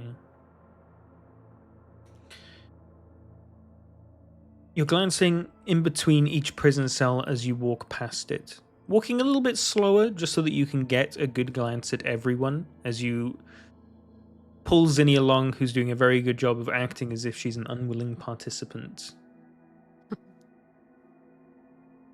You look in each of the jail cells. You see a lot of people hunched over. You see some people that potentially might just be dead.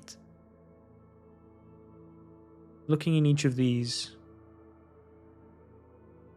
you catch Steve on the left, fourth cage in. It's probably like 5 more cages along this row. Actually, I forgot to use the horn. True. You watch as you pass, Steve's eyes open a bit as he sees Zinni and Torin walking by, and then sort of like averts his gaze and looks in a different direction. I connect with him immediately, though. Okay. Telepathically. Steve has definitely a broken nose. It's just going the complete wrong direction. You watch, or you see rather, a lot of his clothes are bloodied. He doesn't have his weapons on him, and quite a few of his clothes have been torn as well. Carry on walking down the prison, looking left, looking right. You actually see a couple of empty cages. Then you get to the Okay. end of this little alley of the prisons. Dead end. You haven't seen someone that matches Ishtar's description. Could be to the right. So you're Then? connected with Steve right now. Steve, Yeah, it's us. they got Zinni and Torin. Calm down, it's us. We got Zinni and Torin. That's me Oh. and Andres. But there- Relax. But there was no horn. Well, we forgot. Okay, happens. Anyway, where are all of the cultists? We've not seen any. They come down every couple of hours for beatings, is what I've learned. Okay. Have you seen anyone that matches the description of the guy we were looking for? He's not here. He was, but they took him away. Took him away where? I know where, but can you get me out first, please, and then we can talk about it after? Okay. Is there a way we can get him out? Like, okay, Torin, get Steve out.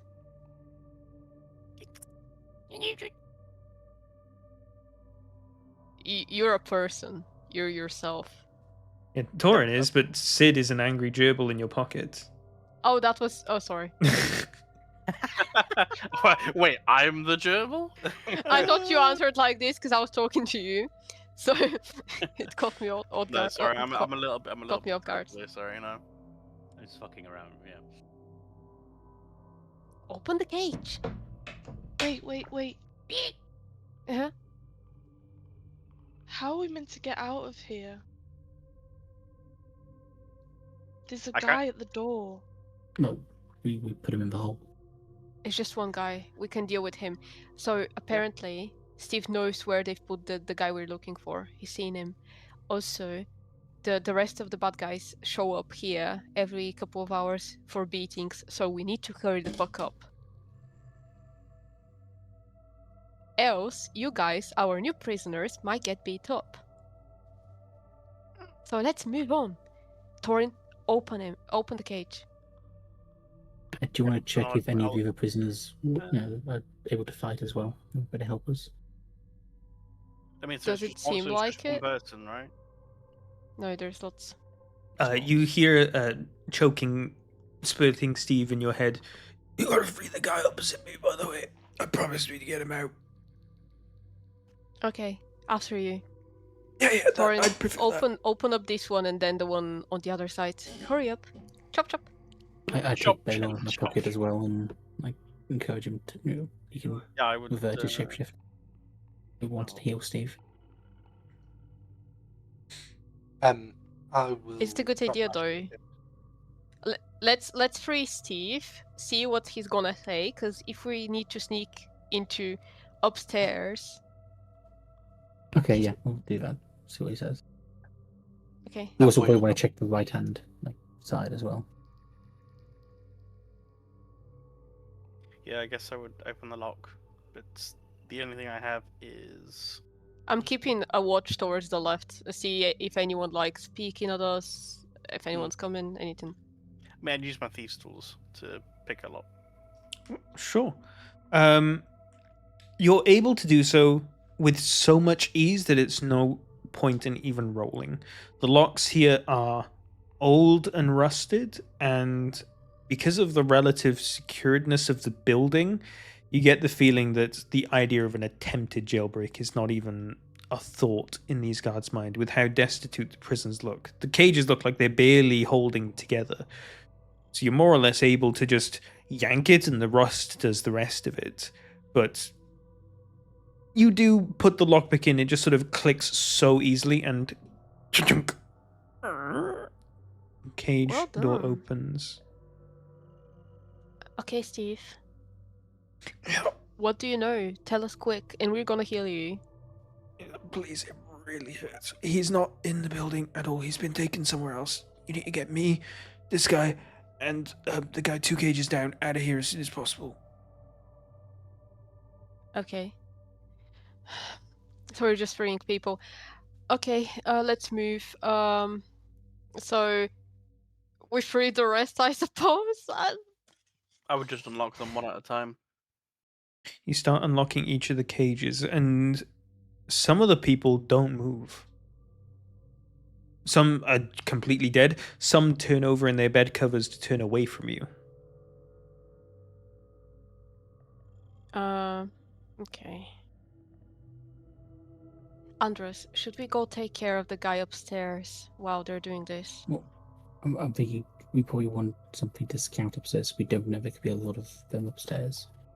And if No, there are, I mean the one next to the desk. We just need to take care of him, and we can get the fuck out. well, what I'm thinking is if we can confirm it's only cultists upstairs, we could just set fire to the building as we leave. The building is mostly made of stone. What about inside? There's no wood. Yeah. There's some like wood, like a lot of furniture, and like a bit of the floors are like laminated, but it's a mostly stone building all through and Okay, through. never mind. I think our best play currently is just try to get sneakily out of here without being noticed. But we also know there's probably another guard down the right hand side called Dawn. Need to deal with. Yes. Potentially. But we need to check right hand side prisoners as well.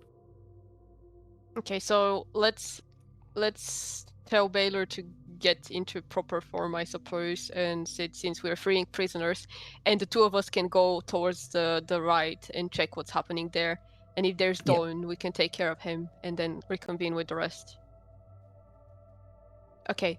I mean, Baylor is basically hurting his head. I mean, I don't know if he actually understands me as an animal. He should. Yeah, I fully understand. Okay, we're trying to free everyone and then deal with the 2 guards we know of that are here and do it swiftly. So please turn into your normal form and let's get this show going. And then we just leave Zini, Baylor, Cedric, and Torin here and go to the right. Okay. So the way that this prison works, you came down the stairs originally, turned left and came down more stairs, Yeah. and then it was just a thin, straight alleyway all the way to the end of the thing. It's likely that it's the same on the other side. So the moment you come down the stairs, Oh. there isn't going to be many places where you can be, or you're not going to be in direct line of sight of Dawn, because he's not going to be in one of the cages. He's probably going to So be we can sat at just the keep- end of the alley. Okay, let's just keep, guys. I don't think it's worth it. Risking basically alerting someone.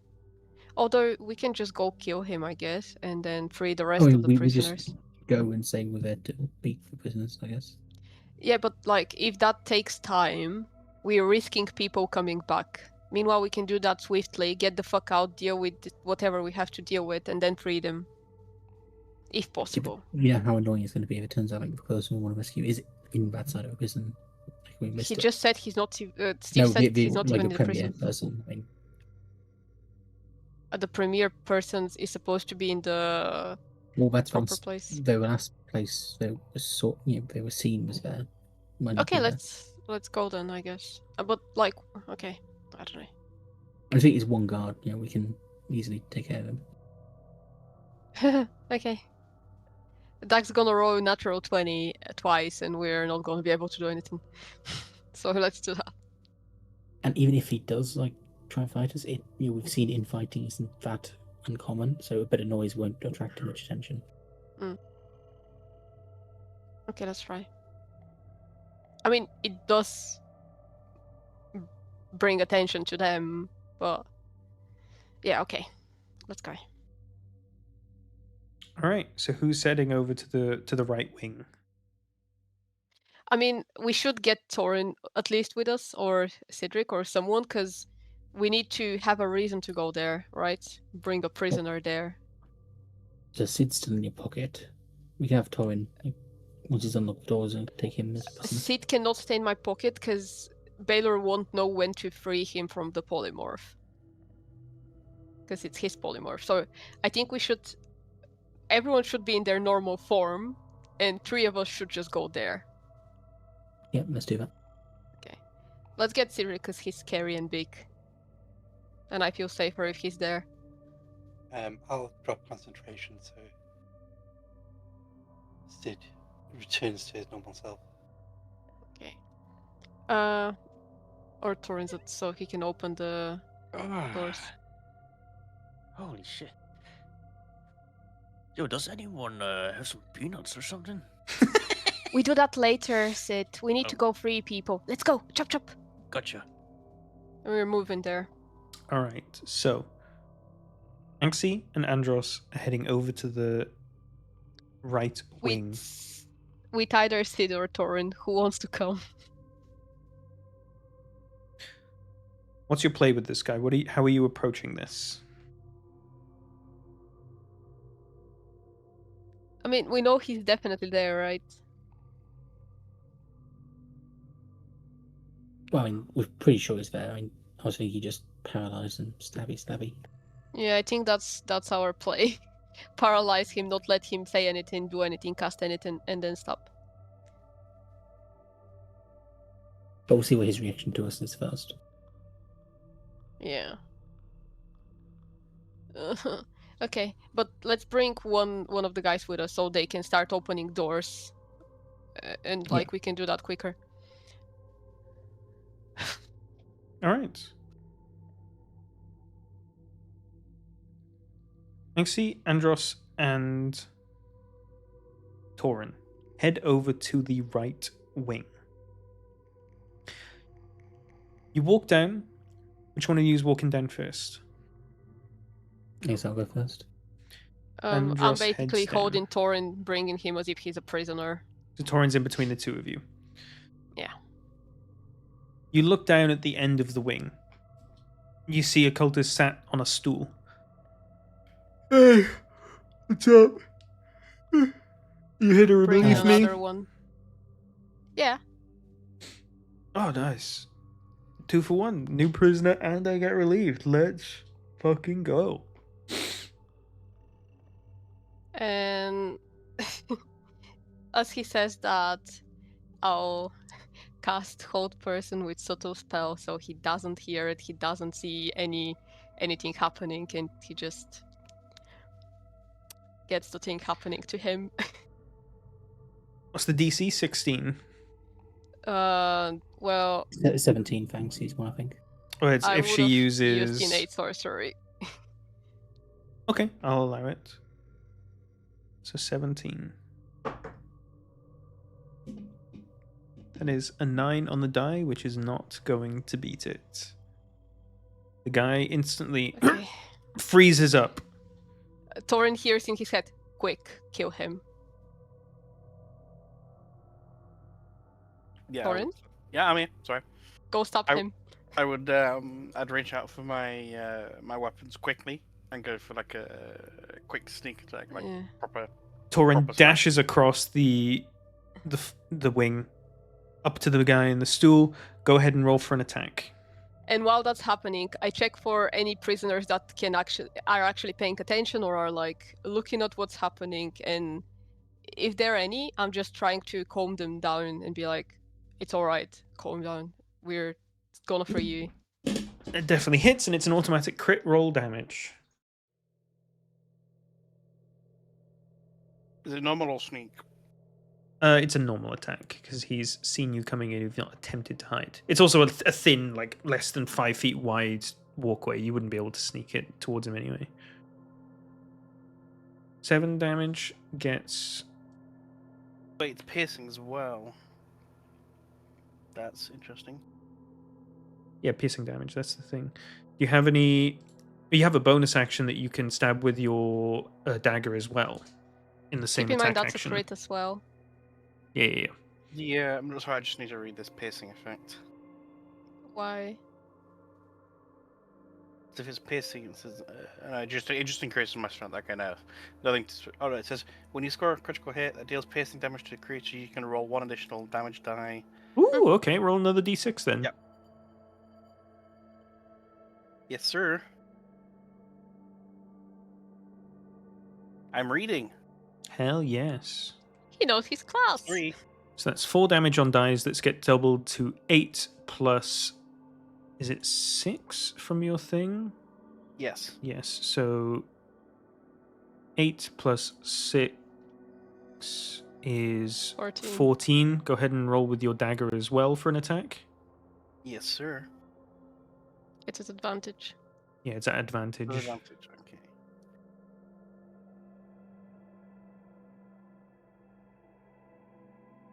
That hits. Roll yeah. damage.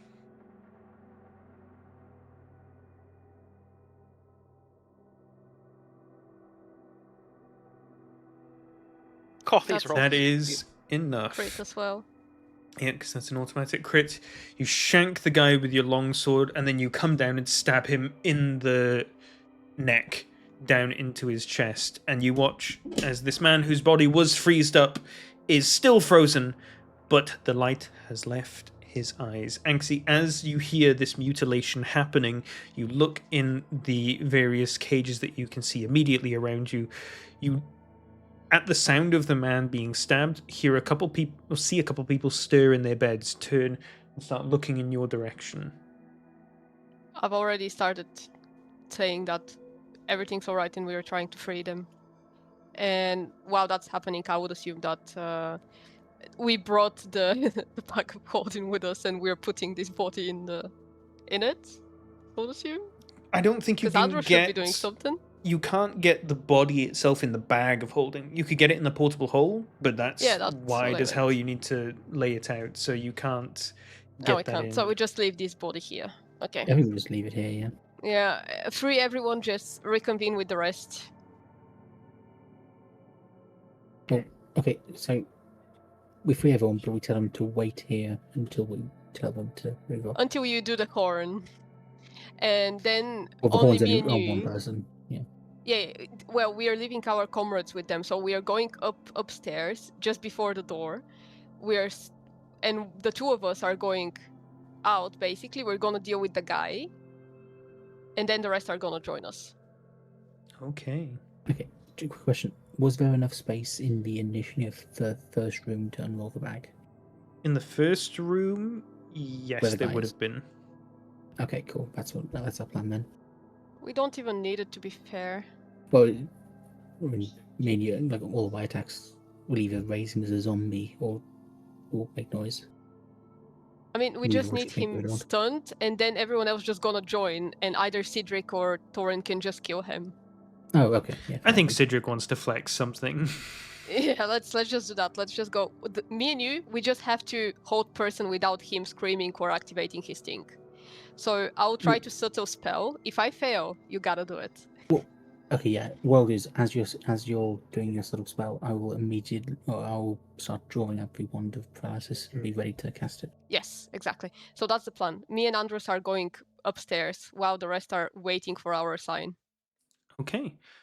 The two of you leave, still dressed as the cultists that you are. Yeah, And we're going to the guy that was at the desk. You're basically coming out right behind his chair. The guy turns Exactly. to you and acknowledges you being there. And turns his head back to his papers at his desk. Well, good. Would me casting hold person while he's basically showing his back to us, even like, can I just do it without subtle spell, or should I do it to avoid rolling stealth?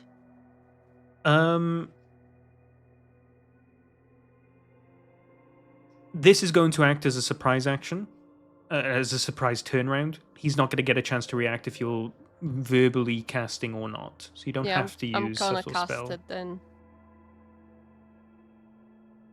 So I'm trying to hold him. All right.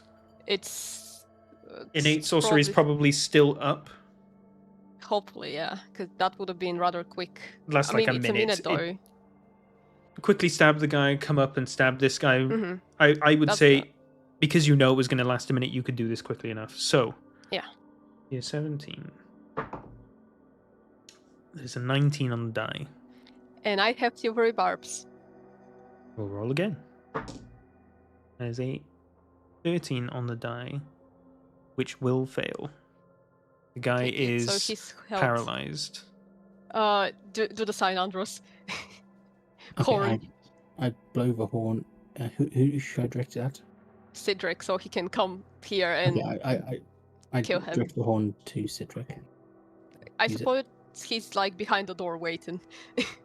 Sid, that's your cue. Horn's been blown. in, kill Kill him. someone. The door smashes open. That's it. Oh, silently. Silently. I can just No. imagine like Sidra just like medicinally opening the door quick with like a proper Oh wait, stab. it's the horn that only I can hear, right? Yeah. Yeah, exactly. Yeah, okay, wait. Then I proceed to bash the door open, but I just about to catch it before it slams into the wall. Right. And I walk up with my two-handed axe in my hands already at the ready, and it's kind of like, you know, a guy playing golf, but with an axe swinging. So, you know, it's like, you take the right position, you kind of look at your axe, at the head, at the axe again, and I go for a swing. And I wiggle my butt a little bit before I do it. Go ahead and roll an attack with advantage, because he's paralyzed. While this is happening, I'm just covering the stairs going up with the wand of paralysis. If anyone comes down, I'm gonna use it. Yeah. I would imagine we're also like bringing the rest of our parties just so we can put him in the back of Holden. Alright, that's hits, roll damage. Not bug, but the void thing. with it being an automatic crit as well, that is definitely enough. Cedric, you hold your axe, time your swing, and whoop, you chop towards the man's neck. Your axe completely goes through his neck, embeds itself in the chair, and then keeps going. You shatter the entire back of the chair, and the long sort of like thrown like back to the chair just tips and falls back down forwards onto his body, and his head rolls onto the floor. He is giga dead. Sid kind of watches where the head sort of rolls. Hmm. You can see his face turning and his eyes just following it. I have to clean so much blood. Okay. I think let's leave the head here on the table. Oh. We want to spook him, I think. Do we? We shall. All right. I mean, they Go already on. know, so they know people are disappearing. But this might Sid picks up the head. spook 'em. Sid, But Sid's- we're actively showing them that there is something going on. We're gonna make them further. I mean, we freed the fucking prison. Sid is watching Yeah, this they're gonna conversation between you notice, guys like- while holding the head still in his hands, like just like, what should I do with it? But go on. I mean, things they're going to notice the other body in the prison and all the prisoners being gone as well. Right, so on the desk, and I'm hovering above the desk. Yeah. Yeah, Angsty, desk. I mean, I could Okay. just drop it again on the floor. That's fine as well. I was thinking of just hiding it, but sure. Okay, let's do that. Look at this Well, guy's facial what if- expression. What if they can speak with dead? I mean, he has no lungs Well, I mean, the only thing Vicky described connected is that anymore to his head, right? 2 Like, prisoners came in and he died. Sid, you rem- Oh, they would know that it was us looking like them. That's even when better. when they say speak with dead, something occurs in your mind, Sid. You remember Andros saying quite clearly and asserting it several times throughout your travels with him, speak with dead works as long as the head and jaw is intact. Oh, right. Just 1 second. So No, I put my we axe. want them to do I, that, though. I put my axe back on my on my back basically, and I just rip out his fucking jaw. Yes. And I'm just looking at you guys like, oh wait, let me just quickly put, like, this the whole time I just been standing there, right? 1 second, let my camera load. I'm just standing there with the thing. So I ripped off his jaw. You know, there's just goop dripping out of his thing, and I'm just like happy with what I just achieved. Like, can I now put it on the desk? What is the lens flare of your new microphone? There's a light on the back of it. Yeah, you can like. I think that you can. mutes it apparently. Yeah. You Yeah, can turn it which one's down playing if you with- want the light, I think, or you can turn it off completely. It's touch sensitive. Great. Okay, Missing- focus So up. jaw's been ripped off. You've got him by the loose hair on top of his head clamped, and you've got a jaw in the other hand. Blood's dripping all over the desk. Oh man, Uh, it's on my Sid. boots. If you go down the right path, there's another body. If you could do the same. Where? And I just. If you go quickly down the put it right. on this. Be on my quick right, though. okay. I'm gonna clean your boots. Don't worry. Wait, this guy's head is still attached? 1 second. Meanwhile, in the back wings, while this has all been happening, all the prisoners have been freed, and Steve's just kind of like there next to Baylor. He's like, Do you do magic to fix broken noses? Yeah, hang on a second, but and I put my hand on his shoulder Really hurts. and this time I'll cast a real spell. I've had a broken bone a couple times before, but never the nose.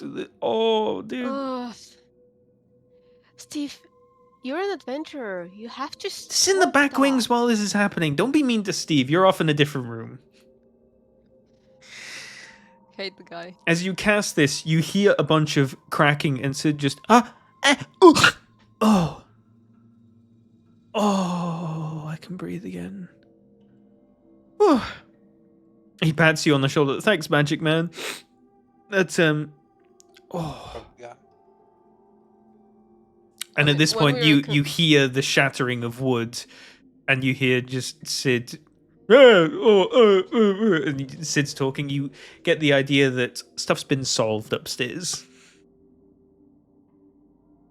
Okay, once we reconvene, since we need to now leave without being actually spotted, As soon I as would- some of your party come up, a bunch of the prisoners shove past them and are running to the front door immediately. Guys, calm down. Before we go, we need to be sneaky. Are they just still running? I think they're just going to bolt past you regardless, and it's Fucking morons. it's like a life or death thing. They've been imprisoned for potentially weeks. They're just immediately grasping freedom as soon as it's in their eyes. Okay, so we quickly reconvene with our friends and just leave. I would suggest us using Pass Without a Trace so we can just reconvene back to the place we came from. Okay, Like back. the little store, shop, little restaurant. All right. You head on out and start heading down south towards the eastern Looking street. around to see whether there's any cultists, anyone looking. Looking around, you see quite a few people in their houses in the buildings opposite, gawking and looking in your direction, watching a prison escape happen. Okay. We need to be real quick and sneaky. I don't think we can be that sneaky with people running out of a prison cell. Well, once we are out, we separate from them, so we can be. They're the sneaky best afterwards. distraction. They're running in all They're different the best directions. distraction, yeah. So, True. group stealth check from everyone, please, as you try to make your way back to the last bite. Are we getting Pass Without a Trace shift? Is that possible?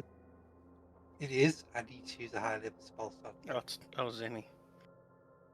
It's a 13 still. Did roll a 2. At least it's not a 1. Whoa! And a nat 20. That's a Nat 30.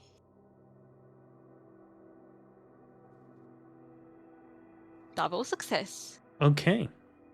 Great success. As little shadowy wisps emit from Balor, you go out the front door and you all slink back into the side streets. You move quickly, you move quietly until you're at the back door of the last bite. Zinni takes out the keys, unlocks the door, and you each head inside. It's an abandoned shop. Cafe. There's a small kitchen in the back and a couple of small, cute little tables out the front that have all been turned over, smashed. There is an upstairs. As you head up, there's small little boxes of crates, boxes and crates that have been smashed into, but you also do find a very small room. It's quite a quaint little setup this whole thing is. How many entrances to the building are there? There's the back entrance and the front entrance. Okay, and is there only one set of stairs going upstairs? There is. Okay, I think we camp upstairs, and I'll put an alarm on the stairs. If we try to investigate throughout the place, would we be able to find any hatches on the floor, any little places? Maybe it's part of the tunnel. The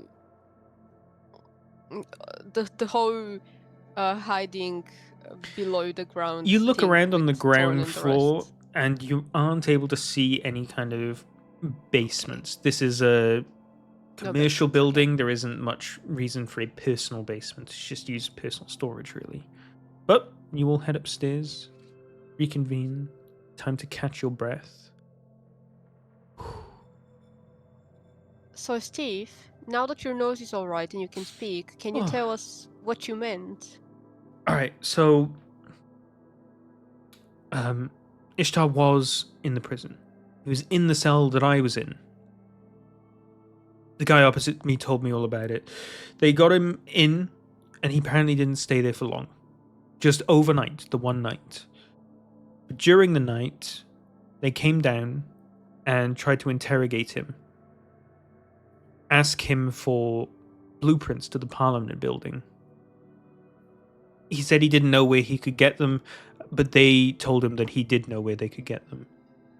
And that they were going to take him to one of the records buildings in the city. From what it sounds like, the guy could garner from the conversation, it seems like they need these blueprints to the Parliament building. And there's still no sign of the Premier being dead or alive or captured or anything. She may still be holed up in there. That happened 2 days ago. There's another little wrinkle to that story. And he holds out his hand to give you something, Anxie.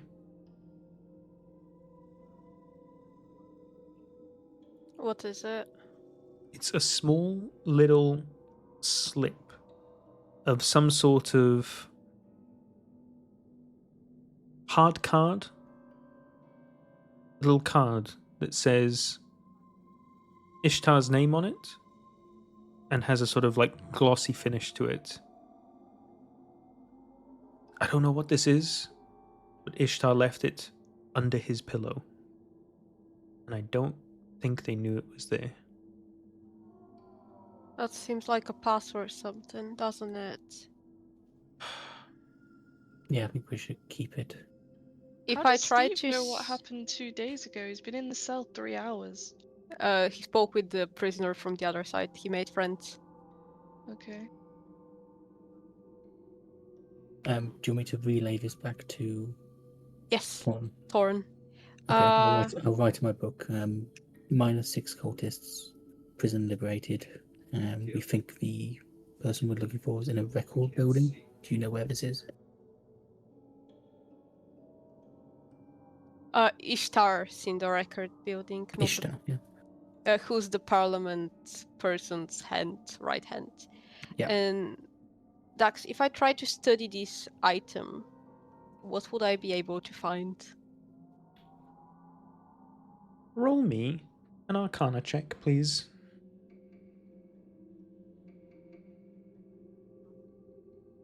Do I get a response from Thorn? You do.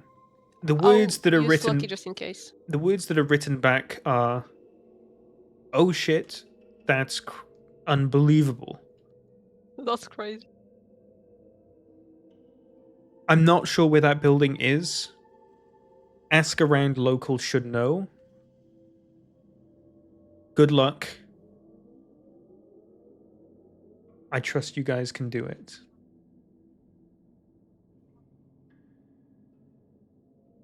Anxie, with your Arcana check, you can tell that this little card has some sort of magical properties to it. It's got a little bit of transmutation magic in it.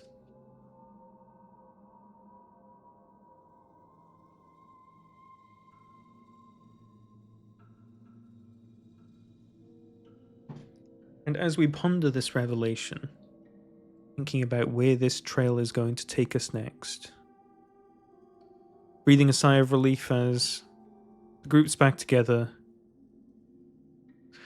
Steve's actions, brave as he was, weren't in vain.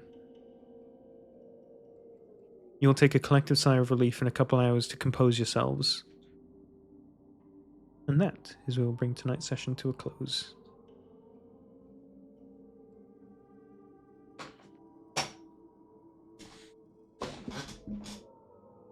Ooh.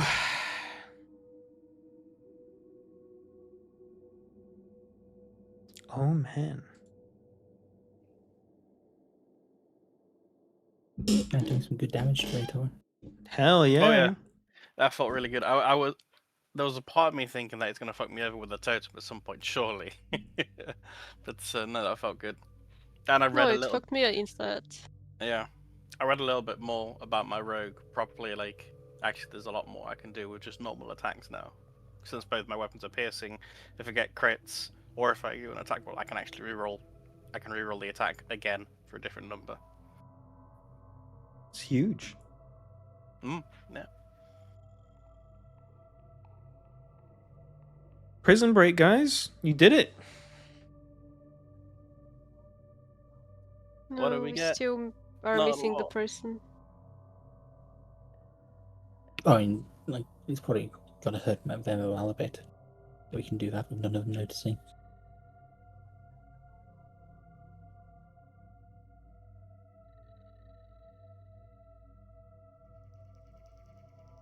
think with that though, I'm gonna go to bed. I am getting really tired, and I need to get up at 7 in the morning. So I'll bid you guys all Oof. good night. Thank you for the session. Catch your ankle. Right. Good night. Good night.